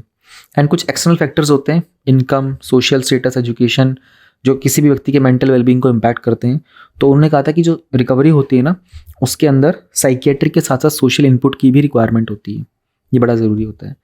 तो मेंटल हेल्थ केयर एक्ट में क्या चैलेंजेस आते हैं, तो कुछ सेफ गार्ड्स होते हैं, है ना, मेंटल हेल्थ केयर के कुछ राइट्स वगैरह होते हैं। इंडिया के अंदर ऑलमोस्ट 36.25% जो रेजिडेंशियल सर्विस यूजर्स होते हैं ना at a state psychiatric facilities, वो 1 साल से ज़्यादा उसमें रहते हैं इन फैसिलिटीज़ के अंदर। तो हंस फाउंडेशन की 2018 की रिपोर्ट आई थी, अभी डेटा आप लोग नोट डाउन कर लेना, कि इन फैसिलिटीज़ के अंदर वो 1 साल से ज़्यादा रह रहे होते हैं। उन्होंने क्वेश्चन क्या रेज़ किया था NHRC ने, कि इनको इलीगल तरीके से 1 साल से ज़्यादा रखा जाता है, इनके रिकवरी टाइम के बियॉन्ड इनको रखा जाता है। तो जो स्टेट्स होते हैं उनको एक अथॉरिटी सेटअप करनी होती है, इसको बोलते हैं स्टेट मेंटल हेल्थ अथॉरिटी, और एक बोर्ड बनाना होता है मेंटल हेल्थ रिव्यू का बोर्ड। तो ये फर्दर उनकी इंस्टीट्यूशन के ऊपर उनकी फंक्शनिंग वगैरह को इंश्योर करेंगे कि एक्ट के तहत सब कुछ कंप्लाई हो रहा है नहीं हो रहा है। तो उन्होंने कहा था कि जो बॉडीज़ है ना, दिस बॉडी, ये जो बोर्ड और ये अथॉरिटीज़ हैं, ये अभी तक एस्टेब्लिश नहीं हो पाई कुछ जगह पर, और जहाँ पर हुई है वहाँ पर डिफंक्शनिंग है, प्रॉपरली काम नहीं कर पा रही हैं। तो उसके अलावा उन्होंने कहा था कि they are shifting the obligation of care, अपनी जिम्मेदारियाँ एक दूसरे के ऊपर इधर उधर फेंक रहे हैं, ठीक है, बोझ जो है अपना वो बांट रहे हैं, उसको पूरे तरीके से नहीं ले रहे। बजट का एलोकेशन प्रॉपर तरीके से नहीं हो पाया, फंड्स की कमी होती है, शेल्टर होम्स वगैरह जो होते हैं वो अंडर इक्विप्ड हैं, अंडर स्टाफ है, लोगों की कमी है, प्रोफेशनल्स की कमी है, जो सर्विस प्रोवाइडर्स हैं उनकी ट्रेनिंग प्रॉपरली नहीं हो पाई है। जो सेक्शन 19 है वो रिकॉग्नाइज करता है right of people to live in, to be part of and not be segregated from the society. उनको इंक्लूसिव बनाना है विद द सोसाइटी, इनको आइसोलेट करके अलग से नहीं रखना है। कभी कभी कुछ हो जाते हैं problems, but they can be recovered if given proper care and support. तो कम्युनिटी बेस्ड सर्विस की हमारे पास यहाँ कमी है, एंड उसके कारण हमारा जो रिहेबिलिटेशन का प्रोसेस होता है मेंटल हेल्थ पेशेंट्स का, वो थोड़ा सा प्रॉब्लम में आ जाता है, उसमें कॉम्प्लिकेट हो जाती हैं चीज़ें। तो बस ये थोड़ा सा था मेंटल हेल्थ केयर एक्ट के बारे में, आपको कुछ NHRC का डेटा मिल गया कि NHRC की स्टडी ने। अब यहाँ से इस पैराग्राफ में ये नोट डाउन कर लेना, ठीक है, अभी जब हेल्थ केयर का कोई भी टॉपिक आता है ना अगर, तो उसमें लिख देते हो कि, लिख सकते हो कि मेंटल हेल्थ केयर एक्ट को लेकर के NHRC ने एक सर्वे किया था, उसमें इस तरह की कमियाँ पाई गई थी।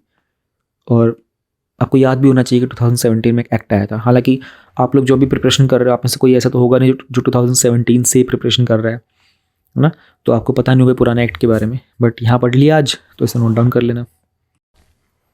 टॉपिक है हमारे पास of budget borrowings, a state wise look, ठीक है। हमारे कंट्री के अंदर डिफरेंट स्टेट अपने बजट से बियॉन्ड जाकर के जो बोरोइंग करते हैं ना, पैसा से लेते हैं, उसके बारे में बात की जाएगी। तो ऑफ बजट बोरोइंग्स होते क्या हैं, ये कुछ लोन्स होते हैं गवर्नमेंट एंटिटीज़ के द्वारा, जैसे PSUs हो गए, SPVs होते हैं, स्पेशल पर्पस व्हीकल। वो गवर्नमेंट ने जितना उनको पैसा दिया होता है ना एक्सपेंडिचर का, उसके बियॉन्ड अगर कुछ पैसा लेते हैं उसी को बोलते हैं ऑफ द बजट, कि बजट में था नहीं ये, बट हम लोगों ने ले लिया। तो इंडिया के अंदर जो कैग है, जिसे हम लोग बोलते हैं comptroller auditor general of India, जो कि एक सिंगल मेंबर कॉन्स्टिट्यूशन बॉडी है, उन्होंने कहा कि ये जो बोरोविंग्स होती है ना, ये उनके डेट को कंप्यूट करते टाइम इंक्लूड नहीं की जाती है, ठीक है, यहाँ ही स्टेट गवर्नमेंट के फिस्कल डेफिसिट के अंदर होती है।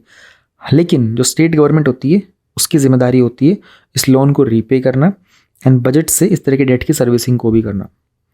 तो जो एक्स्ट्रा बजटरी बोरोविंग्स होती हैं, इसको बजट में कहीं पर डॉक्यूमेंट पे मेंशन नहीं किया जाता, तो इनको लोगों को रिलाई करना पड़ता है कैग की रिपोर्ट के ऊपर, ताकि इनके प्रॉपर फिगर्स मिल सकें। तो 5 सदर्न इंडिया के स्टेट हैं, तेलंगाना, आंध्र प्रदेश, केरला, तमिलनाडु, कर्नाटका, इनका 2.34 लाख करोड़ के आसपास की बोरोविंग्स हैं, जो कि हमारी टोटल जो भी 11 मेजर स्टेट जिनका एनालिसिस किया गया था ना, उसमें से टोटल जितने भी थे उनका 93% इन 5 स्टेट से आता है, तेलंगाना, आंध्र प्रदेश, केरला, तमिलनाडु, कर्नाटक। आप देखोगे तो ये सारे के सारे जो स्टेट्स हैं ये इंडिया के सदर्न पार्ट में हैं। फिर मार्च 2021 तक तेलंगाना के पास हाईएस्ट बर्डन था उन लोन्स का, एंड उसके बाद आता है आंध्र प्रदेश। अभी डेटा ही है बस, ये आप नोट डाउन कर सकते हो चाहो तो। ऑलमोस्ट सभी स्टेट्स में जो ऑफ बजट लोन्स थे ना, इनको उनके डिक्लेयर डेट में अगर ऐड किया जाता है तो इनका जो डेट टू GDP रेशियो हो जाएगा ना, वो बहुत ज़्यादा फर्दर इंक्रीज़ हो सकता है। ये वाला एक टेबल दिखाया गया है, मान लो आंध्र प्रदेश ही है, इनका डिक्लेयर डेट कितना है, ठीक है ना, और जो GSDP जो ग्रॉस स्टेट डोमेस्टिक प्रोडक्ट जो होता है ना, यानी कि कितना कर्जा इन्होंने एज पर द बजट लिया हुआ है, ये है 35.43। और debt including the of budget, अगर इसमें ऑफ बजट को ऐड कर देंगे तो कितना हो जाएगा, ये 44% तक हो जाएगा। तो ये सब चीज़ें हैं, वो उसमें यही कहना चाह रहा है कि अगर इसमें अभी तो इसमें ऐड भी नहीं किया गया है। RBI का पेपर भी आया था, उसको भी स्टेट फाइनेंसेस को इवेल्युएट करता है, तो उसने कहा था कि जो गारंटीज़ दी जाती है ना स्टेट के द्वारा उनके ग्रॉस स्टेट डोमेस्टिक प्रोडक्ट के अंदर, वो राइज़ हो रही हैं थोड़ी सी, उनका ट्रेंड राइज में देखने को मिल रहा था, एक्सेप्ट वेस्ट बंगाल के अलावा। तो बस इसमें इतना ही था टॉपिक के अंदर। ऑफ बजट क्या होता है, तो जब तेलंगाना का बजट रखा गया था ना, फाइनेंस मिनिस्टर तेलंगाना के, तो उन्होंने कहा था कि सेंट्रल गवर्नमेंट जो है ना, वो इन लोगों को स्टेट के डेवलपमेंट के लिए ना बोरोइंग करने नहीं दे रही है, तो हर्डल्स क्रिएट कर देते हैं क्योंकि सेंटर है ना, बोरोइंग की लिमिट्स लगा दी होती है। तो आई थिंक ये पूरा एडिटोरियल तो नहीं था इसमें, बस ये थोड़ा सा ही डेटा था जो मैंने आपके लिए हाईलाइट कर दिया। तो क्रीम मैंने आपको निकाल के दे दी यहाँ से। हमारे पास एक छोटा सा एडिटोरियल एक और है, beyond the limits the real issues in Jammu and Kashmir are statehood and the special status more than delimitation. अभी हो क्या रहा है ना कि वहाँ पर डिलिमिटेशन कमीशन जो बनाया गया था ना, उसको लेकर के सवाल उठाए गए थे। थोड़ा सा इसको समझने की कोशिश करते हैं। तो रिसेंटली कुछ प्रॉब्लम चल रही थी कि जो सुप्रीम कोर्ट था ना, उसका एक वर्डिक्ट आया था, उन्होंने अपहोल्ड किया था कि जो डिलिमिटेशन कमीशन बनाया गया था जम्मू एंड कश्मीर के लिए, और उसके बाद जो डिलिमिटेशन की एक्सरसाइज की गई थी ना, वो कानून के तहत की गई थी। राइट, जैसे कि जिसके तहत कॉन्स्टिट्यूशनल प्रोविजन के तहत ही उनको पार्लियामेंट को पावर मिलती है नए स्टेट्स बनाने की, है ना, पुरानों को ऑल्टर करने की, उनका स्टेटस चेंज करने की, उनकी बाउंड्रीज चेंज करने की, एज वेल एज जो जम्मू एंड कश्मीर का रीऑर्गेनाइजेशन एक्ट जो था ना, इन सब के तहत में जो भी कुछ हुआ था वो कानून के विधीन हुआ था। हालांकि ये कहना बहुत गलत होगा कि see it as a granting judicial imprimatur. अब जुडिशियल इम्प्रीमाटूर का मतलब क्या होता है, ये जो वर्ड है ना इम्प्रीमाटूर, ये थोड़ा सा पुराना शब्द है। ऑलराइट, तो इसका बेसिकली मतलब ये होता है कि कोई ऑफिशियल लाइसेंस देता था ना जब पहले रोमन कैथोलिक चर्च को, तब की बात की जाती है, तो एक अथॉरिटेटिव अप्रूवल देना। तो वो ये कहना चाह रहे हैं कि अगर हम कोई जुडिशियल एक लाइसेंस दे देंगे ना इन पॉलिटिकल इम्पोर्ट को, कि वो कॉन्स्टिट्यूएंसीज को रीड्रॉ करेंगे, तो वो ठीक नहीं होगा। मोस्टली जो पॉलिटिकल पार्टीज जम्मू कश्मीर के अंदर, ठीक है ना, वो जम्मू कश्मीर जिसका पहले स्टेट था, अब उसको यूनियन टेरिटरी का स्टेटस दे दिया गया था अगस्त 2019 में, 5 अगस्त को। तो उन्होंने इस कमीशन की रिपोर्ट को थोड़ा सा डिसरिगार्ड किया था। उन्होंने कहा था कि उन्होंने 6 सीट ऐड कर दी जम्मू डिवीजन के अंदर, 1 ऐड कर दी कश्मीर के अंदर, और टोटल नंबर कर दिया 90 का। पार्टीज़ कह रही कि यहाँ पर ना जो मुस्लिम मेजॉरिटी का रीजन है ना, उसको वीक करने की कोशिश की जा रही है, और यहाँ पर जो पार्टीज़ जिनका बेस जम्मू में है ना, उनको मजबूत किया जा रहा है। तो वो कह रहे हैं कि जम्मू कश्मीर का जो स्टेटस और जो प्रिविलेज है ना, उसको छीनने की कोशिश की जा रही है। क्वेश्चन आता है लेजिटिमेसी का, उसको उन्होंने कहा था कि it can be by the outcome of election, यानी कि जब इलेक्शन होगा ना, तब हमें पता चलेगा इस चीज़ के बारे में एक्चुअल में कि हो क्या रहा है। बिना उसके हम लोग कुछ भी कहते रहेंगे, सब बातें हवा में होने वाली हैं। तो हाउएवर जो रीएडजस्टमेंट ऑफ बाउंड्रीज किया जा रहा है ना, उसके कारण इस पूरे के पूरे प्रोसेस के ऊपर कुछ ना कुछ चीज़ें छुपाई जा रही हैं। तो पेटिशन थी ना जिसने चैलेंज किया था कि डिलिमिटेशन कमीशन को थोड़ा सा वॉज ए बिलेटेड वन, थोड़ी लेट हो गई थी। जैसे हम किसी को बोलते हैं ना कि बिलेटेड हैप्पी बर्थडे, जब जन्मदिन गुजर जाने के बाद। तो जब वो पेटिशन फाइल की गई थी ना, उससे पहले ही डिलिमिटेशन कमीशन ने अपने ड्राफ्ट के ऑर्डर पब्लिश कर दिए थे। उसके अलावा ये जो पेटिशन डाली गई थी ना, पेटिशन उन्होंने बात की थी कि यार डिलिमिटेशन तो हम लोगों ने ऑलरेडी फ्रीज़ कर दिया था कंट्री का, कि जो 2026 तक का हम लोगों ने उसको फ्रीज़ किया हुआ है, फिर हम लोगों ने क्यों अलाउ किया गया। फिर पिटीशन में ये भी बात की गई थी कि आर्टिकल 170 जो है ना, वो बात करता है स्टेट्स के लिए, ना कि यूनियन टेरिटरीज़ के लिए। फिर आप लोगों ने इसके अंदर ये क्यों किया था, बट कोर्ट ने इस वाली कंटेंशन को एकदम ब्रश असाइड कर दिया था। उन्होंने ये भी कहा था कि जो जम्मू कश्मीर है ना, ये गवर्न किया जाएगा अपने खुद के रीऑर्गेनाइजेशन लॉ के साथ, जिसके तहत उन्होंने कहा था कि यहाँ उन्होंने अलाउ किया था 2011 के सेंसस को हम लोग डिलिमिटेशन का बेसिस मानेंगे, लेकिन बाकी पूरी कंट्री के लिए ना 2001 का सेंसस जो होगा ना, उसको हम लोग बेसिस मानेंगे।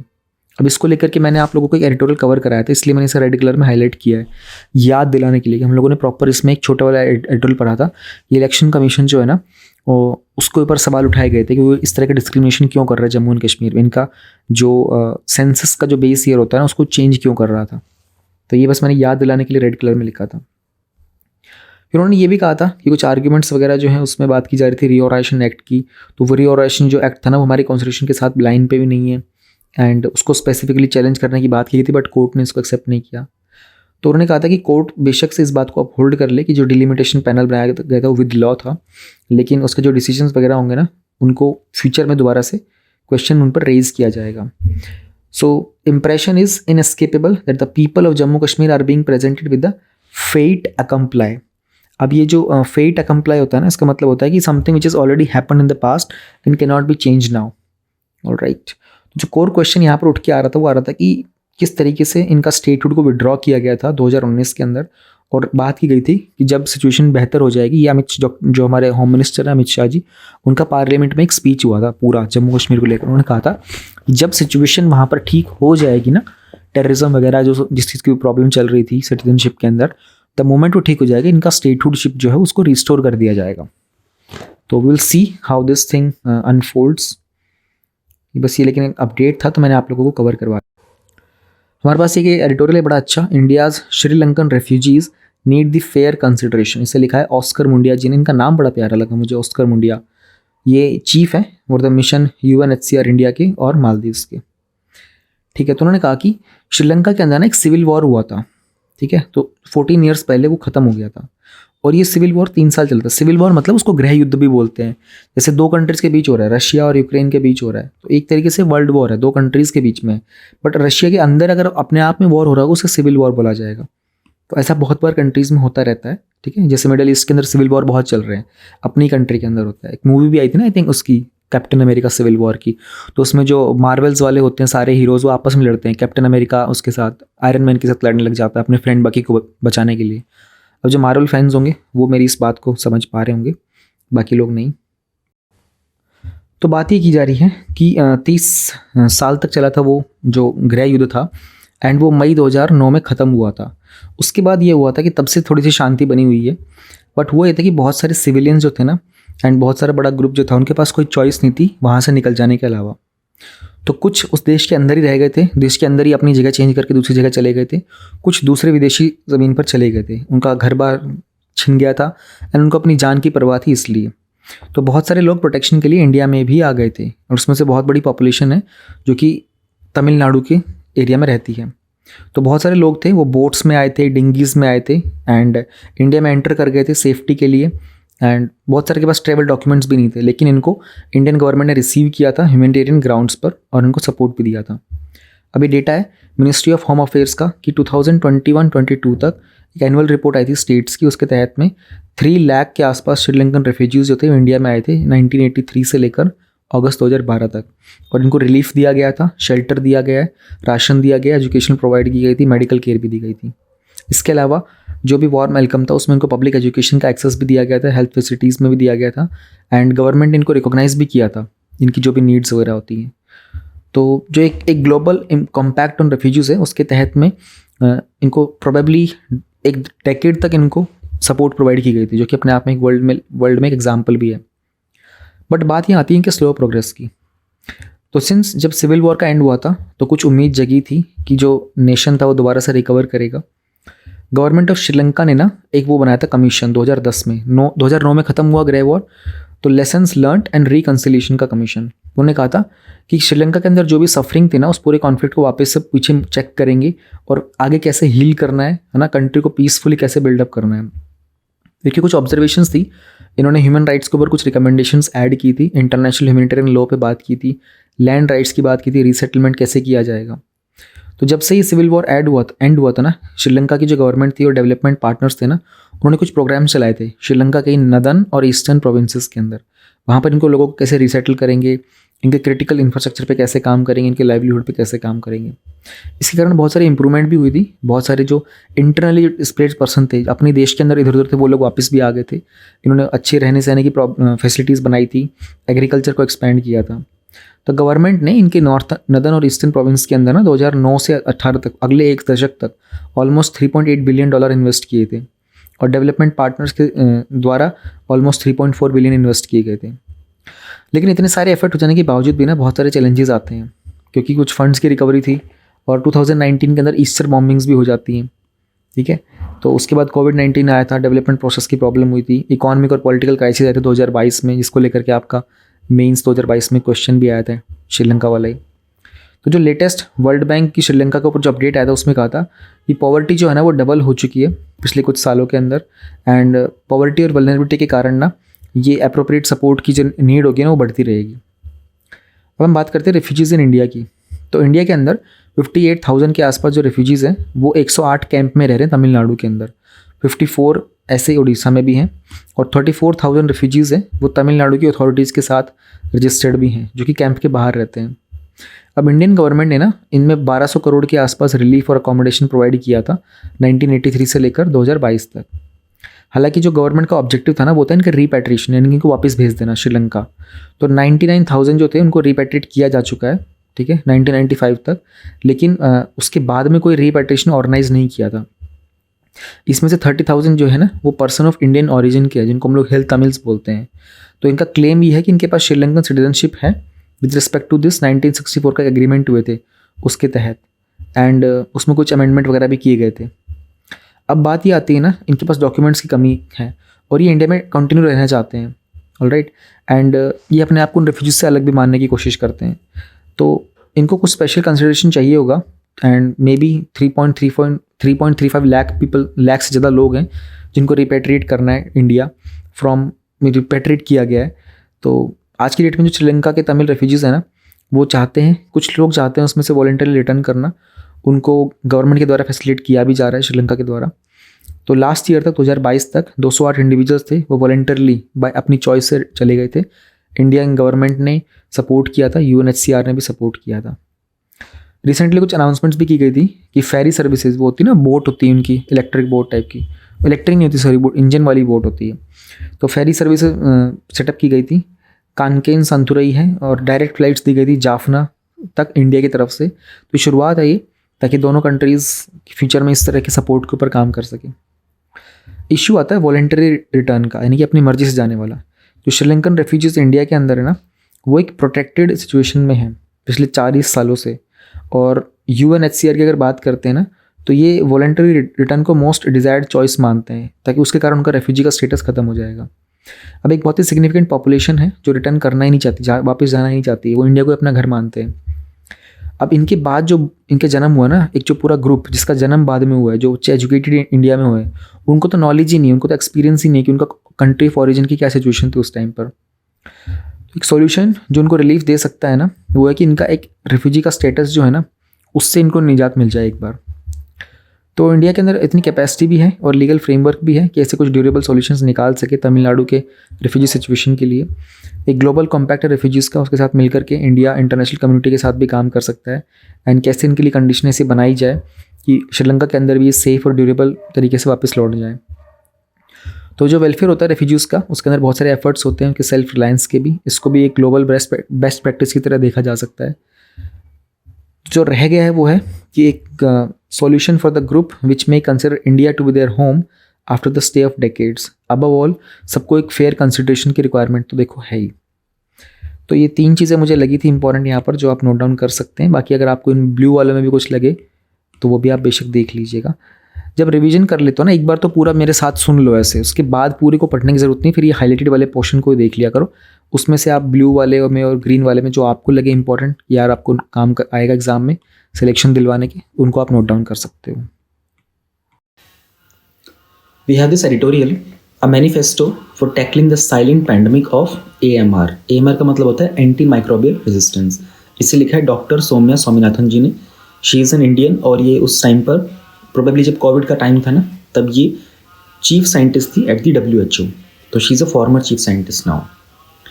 एडिटोरियल है और हेल्थ के टॉपिक से रिलेटेड है। यहाँ पर प्रीलिम्स के क्वेश्चन भी आपके बनेंगे और मेंस के भी बनेंगे। तो वर्ड टू वर्ड स्टार्ट करते हैं।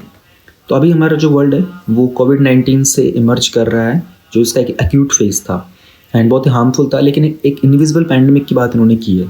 She is saying anti microbial resistance, जो कि यहाँ पर शायद रहने वाला है। मोस्टली कंट्रीज़ को 2020 में पता चल गया था कि कोविड-19 का क्या डेंजर है।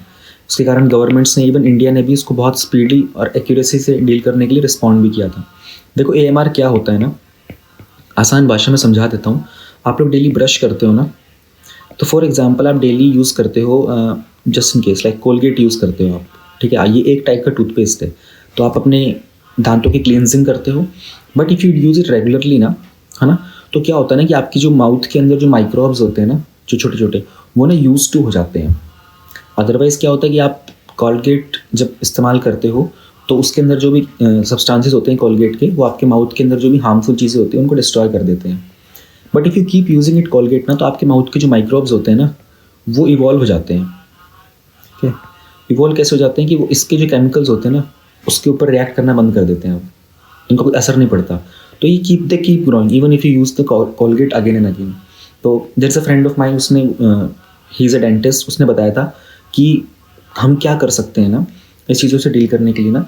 वो कह रहा था कि ना आप लोग ना कभी भी बड़े वाले टूथपेस्ट मत परचेज़ किया करो, जो बड़े बड़े आते हैं ना 100 रुपये 150 वाले। ही सेड कि छोटे वाले लेके आया करो 25-30 वाले, and you get 2-3 type of them. ठीक है, 2 से 3 टाइप के लेके आओ। मान लो एक कोलगेट ले आए, पेप्सोडेंट ले आए, एक सेंसोडाइन ले आए, है ना, एक बबूल वाला ले आए, ऐसे छोटे वाले लेके आओ। तो उसने कहा कि आज ये वाला यूज़ कर लिया, कल ये वाला यूज़ कर लिया, ठीक है, एक दिन ये वाला ट्राई कर लिया, एक दिन ये वाला ट्राई कर लिया। उससे ना माउथ के अंदर ना AMR डेवलप नहीं होता। और हर एक टूथपेस्ट के अंदर डिफरेंट डिफरेंट केमिकल्स होते हैं कि उसमें कुछ एडिशनल न्यूट्रिएंट्स भी ऐड करते हैं, कुछ कंपनीज करते हैं, सारे नहीं करते। तो क्या कि माउथ को ना वो भी चीज़ें मिलती रहती हैं हमारे। तो ये एक आइडिया, मैंने एक एग्जांपल दिया था कि AMR क्या होता है, एंटी माइक्रोबियल रेजिस्टेंस। जो माइक्रोब्स होते हैं ना, वो उस पर्टिकुलर मेडिसिन वगैरह के अगेंस्ट रजिस्ट करना स्टार्ट कर देते हैं। तो इसके रेट्स इंक्रीज़ हो रहे हैं, है ना, ये एक्सेलरेट भी हो रहे हैं, मल्टी सेक्टोरल हैं, ग्लोबल और नेशनल रिस्पॉन्स की रिक्वायरमेंट है। रिसेंटली पिछले कुछ दशकों के अंदर कुछ नए ड्रग्स भी थे जिन्होंने ह्यूमन हेल्थ केयर को काफ़ी रेवोल्यूशनाइज किया था। हेल्थ के जो एक्सपर्ट्स हैं ना, अभी वो कोशिश कर रहे हैं कि ऐसी कुछ ड्रग्स के ऊपर काम करें जो इन AMR को भी हैंडल कर सके। तो हमें ग्लोबल पब्लिक हेल्थ का रिस्पॉन्स चाहिए, एंड उसमें रिक्वायरमेंट आ रही है कि इसका मिसयूज़ बहुत हो रहा है ना, ओवर यूज़ हो रहा है हमारे एंटीबायोटिक्स का ह्यूमन बींग्स के साथ साथ एनिमल्स पर भी। तो जो माइक्रोबियल रेसिस्टेंस होता है ना एंटीबायोटिक्स का, उसके कारण बहुत सारे इन्फेक्शन जैसे कि निमोनिया हो गया, TB हो गया, ब्लड पॉइजनिंग हो गया, और बहुत सारी फूड बॉर्न डिजीज़ होती है, इनको ट्रीट कर पाना मुश्किल हो पा रहा है। तो AMR के कारण ना हेल्थ की कॉस्ट बहुत बड़ी हो जाती है पेशेंट के लिए। उसको लंबे समय तक हॉस्पिटल में रहना पड़ता है, उसके हेल्थ के कॉम्प्लिकेशन हो जाते हैं, वो अलग है, उसके रिकवरी में डिले होता है। एंड जो भी मेजर सर्जरीज वगैरह उसकी चल रही होती है उसमें टाइम लगता है। मान लो कीमोथेरेपी चल रही है तो उसमें रिस्क भी बढ़ जाता है, उसमें टाइम भी बहुत लगता है। बहुत बार जो पेशेंट्स होते हैं ना, वो रिकवर करते हैं इन बड़े बड़े मेडिकल प्रोसीजर से, लेकिन कुछ ऐसे अनट्रीटेबल इन्फेक्शन होते हैं जिसको वो कारण उनकी डेथ भी हो जाती है। दिस सकम टू दीज थिंग्स, सकम मतलब यहाँ पर उनकी डेथ हो जाती है। अब एक डेटा है 2019 में AMR को एस्टिमेशन किया गया था कि AMR की वजह से ना 2019 में 4.95 मिलियन ह्यूमन डेथ्स हुई थी। अभी कितना जा रहा है पता है आपको? अगर इसको 5 मिलियन मान लेते हैं तो 50 लाख की बात करेंगे हम लोग। 2019 में AMR was associated with an estimated इतने ह्यूमन डेथ्स, 50 लाख डेथ्स 2019 में सिर्फ AMR के कारण हुई थी। 2018 की रिपोर्ट आई थी OECD के द्वारा, उन्होंने कहा था कि 2030 तक ये जो AMR का कॉन्सेप्ट होगा ना, ये बहुत ज़्यादा फिनोमिनल तरीके से इंक्रीज़ हो जाएगा। अब AMR के कारण ना जो कम्युनिकेबल डिजीज़ होती है ना, उनका बर्डन भी इंक्रीज़ हो जाता है। हमारा जो ICMR की जो है ना, Indian council of medical research, उसने स्टडी की थी 2022 के अंदर। उससे पता चला था कि जो रेजिस्टेंस का लेवल होता है ना, वो साल दर साल ना इंक्रीज़ होता जा रहा है। 5% से 10% तक हो चुका है वो, राइट।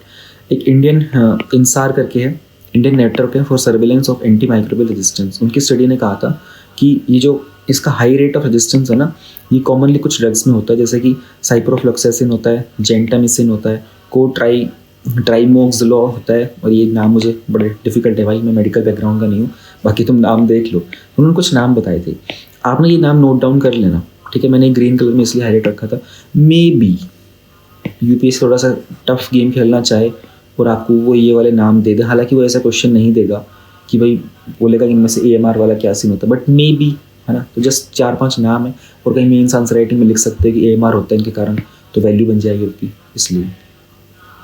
तो जो करंट G20 के प्रेसिडेंट इंडिया के पास में ना राइट नाउ, तो इस बात को लेकर के इंडिया का रोल बहुत क्रिटिकल हो जाता है कि ग्लोबल पब्लिक हेल्थ एजेंडा में हम लोग AMR को डिस्कस करेंगे।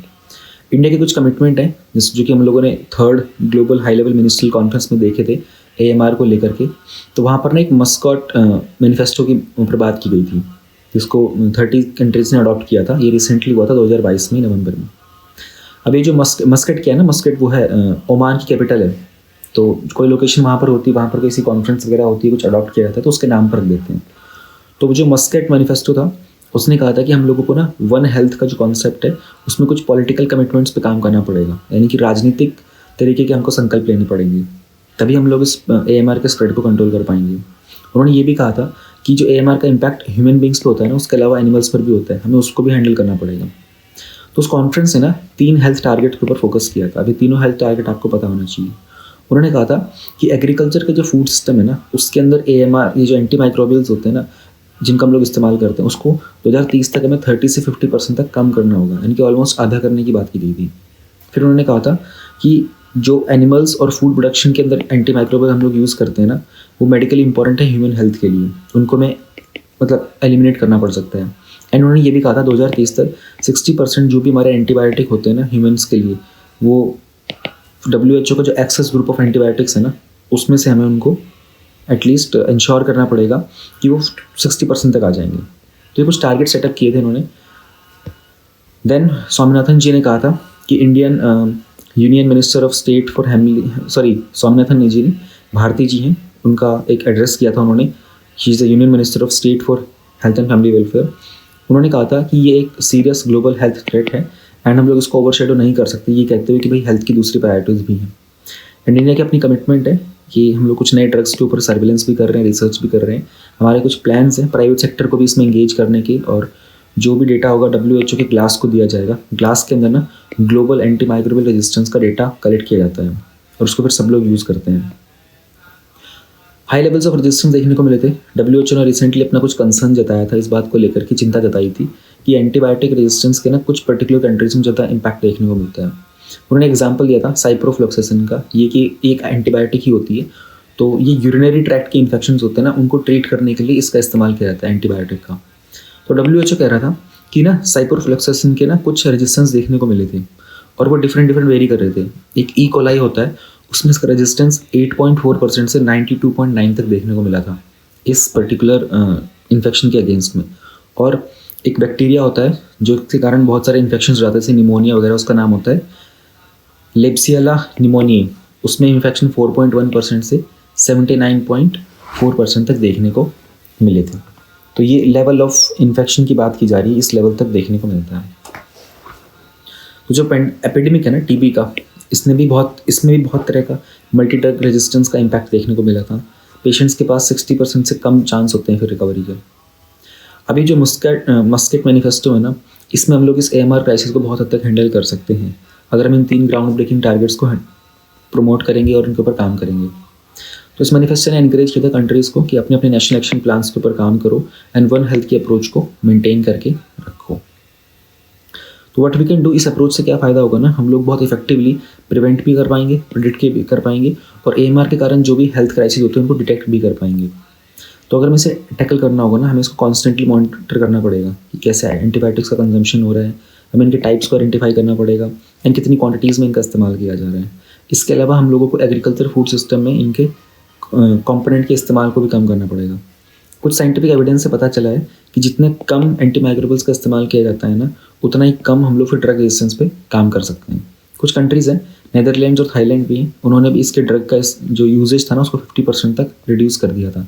चाइना भी इसको रिड्यूस करने की बात कर रहा है अपने एग्रीकल्चर सेक्टर में। अगर हम लोग पॉलिसी से ग्राउंड लेवल की बात करते हैं, हमारा नेशनल एक्शन प्लान था AMR को लेकर 2017 से 21 का। उसमें गवर्नमेंट के जो इनिशिएटिव थे वो कितने इफेक्टिव थे, उन पर काम किया गया था। जैसे गवर्नमेंट का स्वच्छ भारत अभियान था, कायाकल्प है, स्वच्छ स्वस्थ सर्वत्र है। इसके अलावा गवर्नमेंट ने कम्युनिटी अवेयरनेस को ऊपर भी काम किया था कि फूड प्रोडक्शन की प्रैक्टिसेस हम लोग बेहतर कैसे कर सकते हैं। हमारी जो नेशनल हेल्थ पॉलिसी 2017 की, उसमें कुछ गाइडलाइंस भी थी, एंटीबायोटिक्स का कैसे इस्तेमाल करना है, इनका इस्तेमाल कम कैसे करना होता है, और इसके अलावा लाइफ स्टॉक के अंदर एंटीबायोटिक्स का यूज़ कैसे बैन और रेस्ट्रिक्ट करना होता है। फिर उन्होंने ये भी कहा था कि everything that is in this policies ना, उसको इम्प्लीमेंटेशन स्ट्रॉन्ग करने की ज़रूरत है। प्लान तो हम लोगों ने बहुत अच्छे बना रखे हैं, हमारे इम्प्लीमेंटेशन में प्रॉब्लम चल रही है। तो बहुत सारे वेरियस G20 के हेल्थ समिट्स हैं 2023 में होने वाले, उसमें अच्छी अपॉर्चुनिटी मिलेगी इंडिया को कि हम लोग AMR के इस इशू को एड्रेस कर सकते हैं। कुछ की एरियाज़ यहाँ पर, जैसे सर्विलेंस पे काम करना पड़ेगा हम लोगों को, एंड उसके बाद रेगुलेटरी पॉलिसी एक्शन पे काम करने की ज़रूरत है।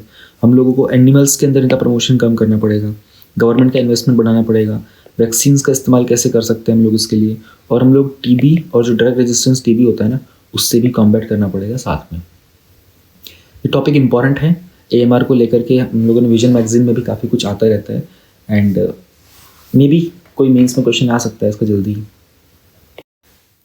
Now we have this editorial, जजेस and the lure of political jobs.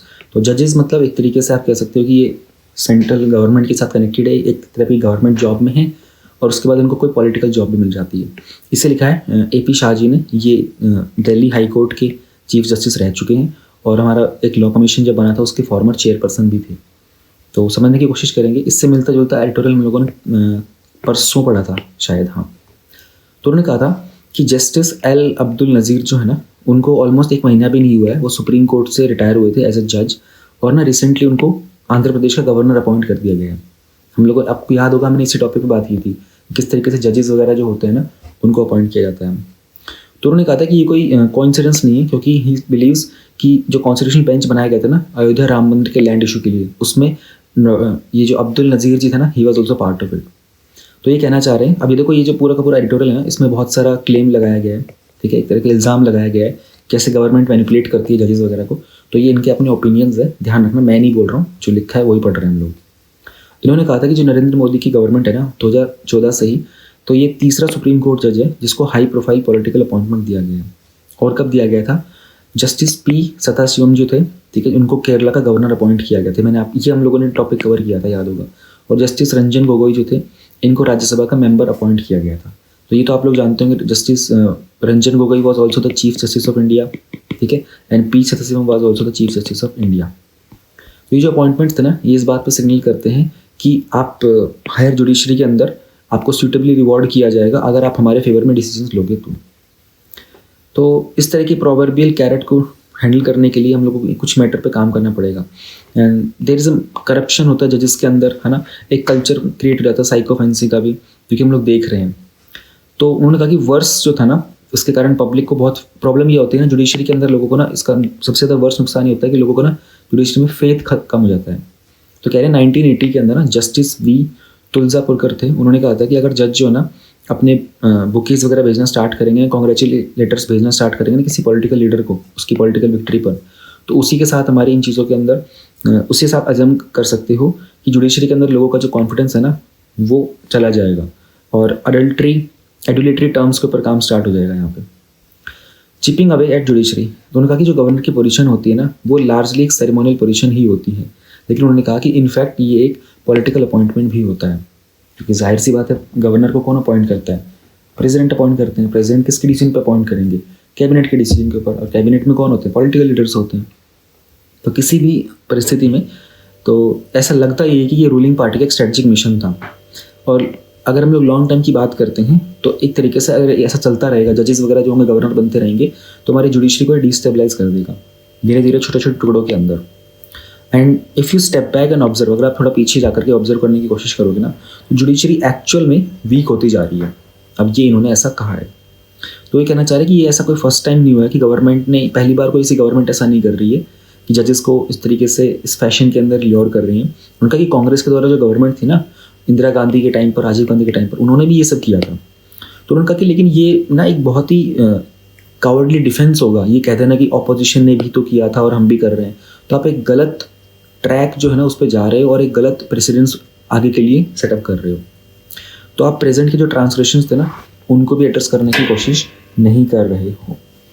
तो जो लार्जर ऑब्जेक्टिव है ना किसी भी रीजनेबल एग्जीक्यूटिव के लिए, वो क्या होना चाहिए? वो होना चाहिए कि जो बाकी जो गवर्नमेंट के आर्म्स होते हैं ना उनकी इंडिपेंडेंस को मेंटेन करके रखना, ठीक है। फॉर एग्जांपल 3 आर्म्स होते हैं, लेजिस्लेचर, एग्जीक्यूटिव और जुडिशरी। तीनों को ना एक दूसरे के इंडिपेंडेंस को मेंटेन करके रखने की ज़रूरत है। हालांकि एक मेजॉरिटेरियन जो मैंडेट है ना can make one Heidi with power, यानी कि एक जिसके पास बहुमत आता है ना उसको फिर पावर का नशा चढ़ ही जाता है। तो ये चीज़ें अक्सर हम लोग इतिहास में देखते आए हैं कि दोज पीपल जिनको एक तरीके से बहुमत मिल जाता है, मेजॉरिटी सपोर्ट मिल जाता है ना, उनको फिर लगता है कि ठीक है अब तो राजा तो मैं ही हूँ ना, सब मेरे को सपोर्ट कर रहे होते हैं। यानी इस सेइंग एक हिपोक्रेटिकल बिहेवियर है, गवर्नमेंट का हिपोक्रेटिकल बिहेवियर है। और बहुत उन्होंने था कि गवर्नमेंट ना अपने खुद के मैनिफेस्टो के ऊपर फोकस ही नहीं करती है। उनका कि हमारे जो फॉर्मर वो थे ना फाइनेंस मिनिस्टर, आप लोगों को याद होगा, Arun Jaitley ji was the former finance minister, फिर उनका देहांत हो गया था। उन्होंने कहा था कि उन्होंने अरुण जेटली जी के मैनिफेस्टो में बहुत क्लियरली मेंशन था कि जुडिशियल अपॉइंटमेंट्स का ना पोस्ट रिटायरमेंट के ऊपर, पोस्ट रिटायरमेंट के बाद ना कोई भी जुडिशियल अपॉइंटमेंट्स को अवॉइड किया जाना चाहिए। उन्होंने कहा था इनफैक्ट अगर आप जजेस को इंड्यूस करने की कोशिश करते हो ना ऐसे अपॉइंटमेंट से, तो ये उन्होंने एक ये सेम एलिगेशन ना बीजेपी ने कांग्रेस के ऊपर भी लगाया था पहले बट ठीक है, जो हमारे ऑथर है इस एडिटोरियल के वो कहना चाह रहे हैं कि एक ज़माने में बीजेपी ऐसा एलिगेशंस लगा रही थी कांग्रेस पर, अब वो खुद ही ऐसा कर रहे हैं। तो judiciary is no less culpable of the situation. ये कह रहा है कि सिर्फ पॉलिटिकल पार्टी की कमी नहीं है ना, कमी जुडिशरी के अंदर खुद भी होती हैं, है ना। तो वो ये कह रहे हैं कि मैं मानता तो ये हूँ कि हमारे जो इंडिया के जजेस हैं वो बड़े स्ट्रॉन्ग स्टफ के बने हुए हैं और उनको आप इतने आसानी से सीड्यूस नहीं कर सकते। तो वो कह रहे हैं जजेस को ना थोड़ी ज़्यादा जिम्मेदारी दिखानी चाहिए, एक कैरेक्टर पे काम करना चाहिए, जैसे कि जस्टिस अकील कुरैशी जी ने किया था मोस्ट रिसेंटली। तो उनका ना एलिवेशन नहीं किया गया था, उनको हाई कोर्ट से सुप्रीम कोर्ट में नहीं लाया गया था कायदा। वो he was suppose to be elevated but he was not elevated. And उनको ना I think MP high court के अंदर, महाराष्ट्र MP नहीं, हाँ मध्य प्रदेश का था शायद, मध्य प्रदेश के हाई कोर्ट में उनका अपॉइंटमेंट होना था, बट उनको बाद में वहाँ से शिफ्ट करके ना अक्रॉस द कंट्री उनको त्रिपुरा के हाई कोर्ट में भेज दिया गया था। ऐसा कुछ हुआ था और इसमें कॉलेजियम का भी रोल था और सेंट्रल गवर्नमेंट का भी कुछ रोल था। तो उनकी जब रिटायरमेंट हो जाता है तो उन्होंने ही सेड कि जो गवर्नमेंट का एक नेगेटिव परसेप्शन था अबाउट हिम वो था, ये ही इस बात का प्रूफ है कि जो जुडिशरी है ना वो अभी भी इंडिपेंडेंट है and he is living judiciary with the pride intent.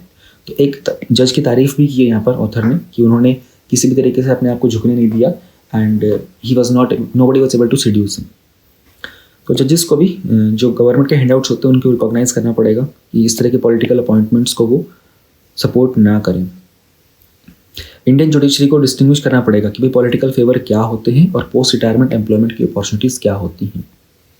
इनके रोल्स का डिमार्केशन कर सकते हैं, है ना। इनके रोल्स के अंदर हम लोग थोड़ा सा डिफरेंस कर सकते हैं कि जहाँ पर जुडिशियल अथॉरिटी है ना वो बहुत क्लियरली वैल्यूएबल होनी चाहिए और नेसेसरी भी होनी चाहिए। जैसे कोई ट्रिब्यूनल हो गया, कोई कमीशन हो गया, एंड कुछ ऐसी जगह जहाँ पर इनकी रिक्वायरमेंट नहीं होती है। जैसे कि इन्होंने एग्जाम्पल दिया कि जस्टिस गोगोई जी थे ना, जब उनका राज्यसभा के अंदर अपॉइंटमेंट किया गया था तो उन्होंने बड़े ही फेमस प्रोक्लेमेशन दिए थे कि वो ये जो जुडिशरी और लेजिस्लेचर का जो गैप है ना उसको ब्रिज करना चाहते हैं। लेकिन उनका जो अटेंडेंस का रिकॉर्ड था ना राज्यसभा के अंदर और उनका जो पब्लिक पार्टिसिपेशन देखने को मिलता है पार्लियामेंट्री अफेयर्स में, उससे ऐसा कुछ सजेस्ट होता नहीं कि जो वो कहना चाह रहे थे वो करना भी चाहते थे। सिमिलरली जस्टिस सदाशिवम जो थे ना उन्होंने कहा था कि वो लोगों को सर्व करना चाहते हैं as a role of governor.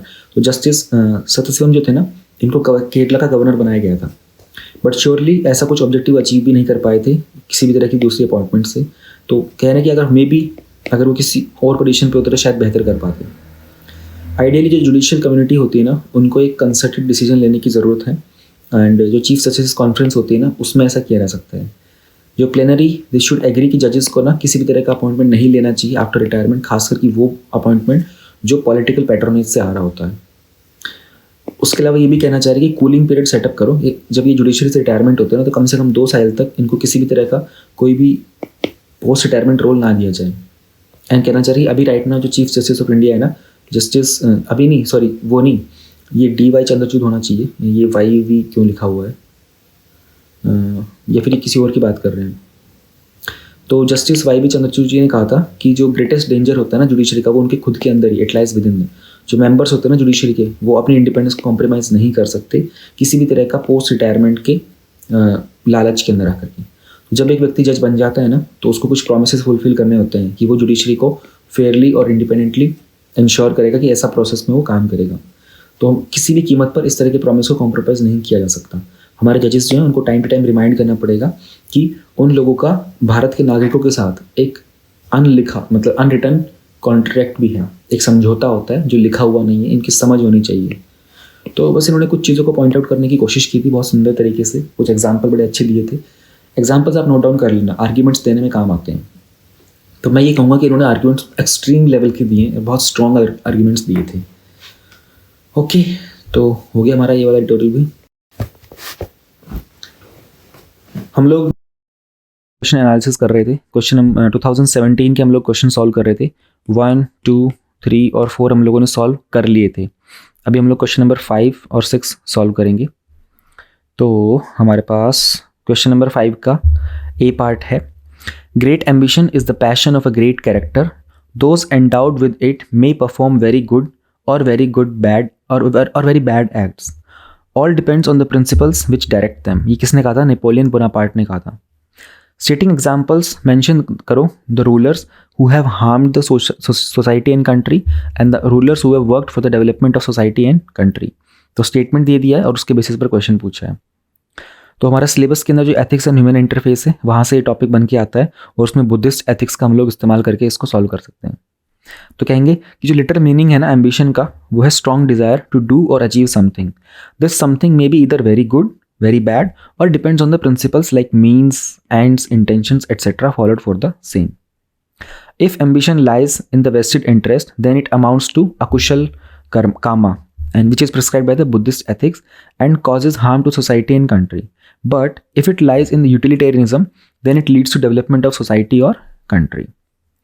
Hitler can be quoted as an example of ruler who harmed his country and world society. His ambition to rule the Europe led to the World War and after wars. This led to huge loss of life, property, economy and also ethics. On the other side, तो दो leaders के बारे में पूछा था ना, Hitler हम लोगों ने नेगेटिव में बता दिया.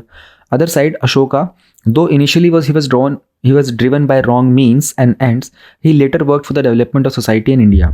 He adopted Buddhism to pursue his great ambition of peace and prosperity for all. अब इसको एक फ्लो चार्ट में रिप्रेजेंट करते हैं. If your ambition is driven by wrong means, intentions and ends, अगर ऐसा है, yes, then it causes short term gain but long term pain, and it also causes harm to society and country. If it is not driven, then it causes holistic long-term gain for all and leads to good of society and also inspires others. ये वाला जो diagram होता है बनाना सीख लो, exam में बहुत number मिलेंगे आपको इनके. Hence, ambition, if backed by a sound moral values and intention, it can lead to long-term holistic good for all. The statement given is true in its entirety. तो simple question था, ठीक है. मैं थोड़ा जल्दी कवर कर रहा हूँ क्योंकि मेरे पास समय की कमी है रिकॉर्डिंग में भी. तो फिफ्थ का बी पार्ट है, if a country is to be corruption free and become a nation of beautiful minds, I strongly feel there are 3 key societal members who make a difference. They are father, mother and teacher. तो ये doctor कलाम ने कहा था. उन्होंने कहा analyse करो इसको. देखो डॉक्टर कलाम ने ऑलरेडी 3 कंपोनेंट्स के बारे में बात कर दी है, तो हमें तीनों को एड्रेस करना पड़ेगा. हमारे सिलेबस में जो ह्यूमन वैल्यूज वाला चैप्टर है ना, उसमें आता है role of parents in developing values, वहाँ से ही क्वेश्चन बना है. The given statement of Kalam, अब यहाँ पे ना मुझे लगता है डॉक्टर कलाम आना चाहिए था, तो ये आप लोग करेक्ट कर लेना. डॉक्टर कलाम थोड़ा रिस्पेक्ट के साथ हम बोल सकते हैं. Is true in sense that home, ये होम भी थोड़ा कैसे लिखा हुआ है, home is the first school of child. मैं लिख भी रहा था ना, तब भी जल्दी में था, रिकॉर्ड भी जल्दी में कर रहा हूँ अभी. Is the first school of child and mother is the first teacher. तो role of family and school in the value education of children has been emphasized in depth by Pestalozzi and Sutherland. अब किसी को याद हो तो हम लोगों ने 2016 में सिमिलर क्वेश्चन किया था इसी थीम के ऊपर, उसमें भी हम लोगों ने इनको मेंशन किया था. तो जिसने 2016 का क्वेश्चन सॉल्व किया था ना, वो ये वाला आंसर तो आसानी से कर पाता. फिर father, mother, teacher making the difference, यही पूछा था. चिल्ड्रन इमिटेट देयर पेरेंट्स, उनकी कॉपी करते हैं. Parents lay the foundation of ethics and human values like honesty and integrity among children. No law can tackle corruption as effectively as sound morals do by acting as guard against the unethical conduct. Teachers not only teach morals but also act as the role models. Destiny of children and the nation is shaped in the classrooms. Sense of inner peace and contentment at home teaches temperance and builds the character. So, agar parents and teacher are doing their bit, yes, that means children learn the virtues of ethical conduct at a young age, but still they are vulnerable. So, chances of corruption, less society with beautiful minds. Agar no hai to children become more vulnerable to society, peers, social media. That means very less chance of positive outcome.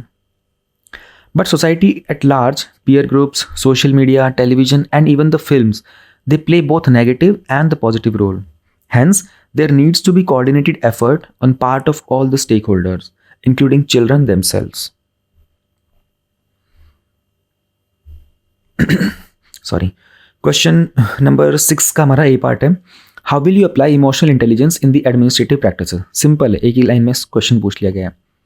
तो syllabus के अंदर हमारा जो topic है वो है emotional intelligence, और वहाँ से निकलता है Goleman's model of administration and governance.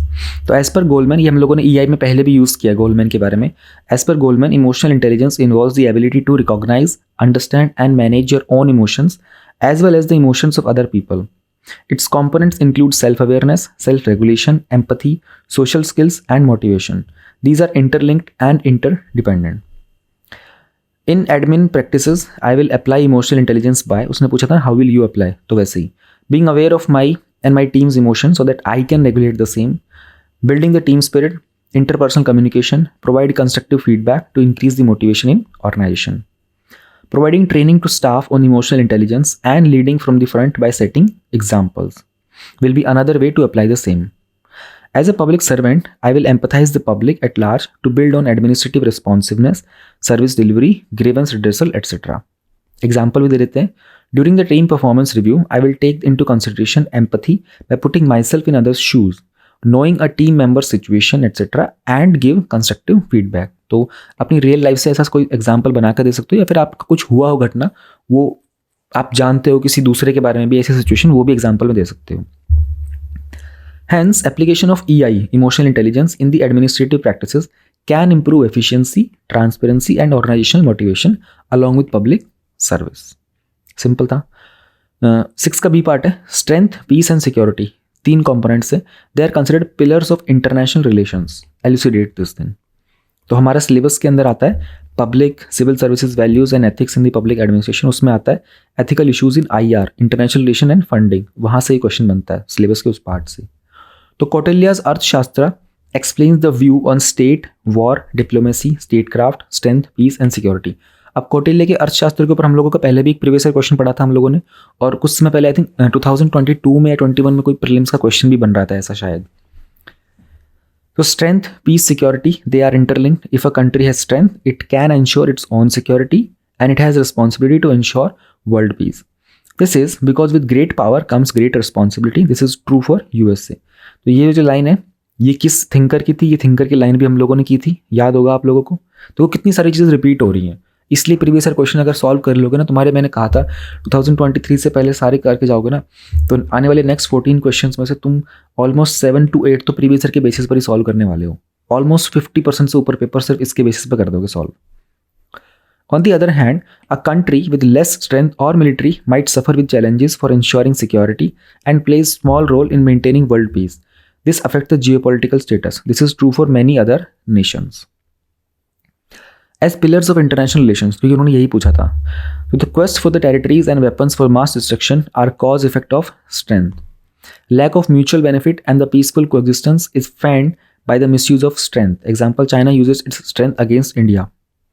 Peace can establish utilitarianism, communitarianism and sustainability leading to Vasudhaiva Kutumbakam as practiced by India. तो देखो अलग अलग कंट्रीज के एग्जाम्पल दे दिए हम लोगों ने. Security leads to the holistic development of a region, country and world by channelizing resources to social areas. अब आप ऐसे ही 3 सर्कल्स बना सकते हो, उसमें तीनों को लिख सकते हो, पीस, स्ट्रेंथ, सिक्योरिटी, और सेंटर में IR लिख सकते हो. Hence, it can be said that strength, peace, security, they are important pillars of IR and they have ethical implications. That's it for today. ठीक है, thank you very much and keep supporting this initiative. कुछ requirement हो, कुछ शिकायत हो, कुछ तो comment section में आप बता सकते हैं. I will consider them. Thank you. Tata bye bye, take care.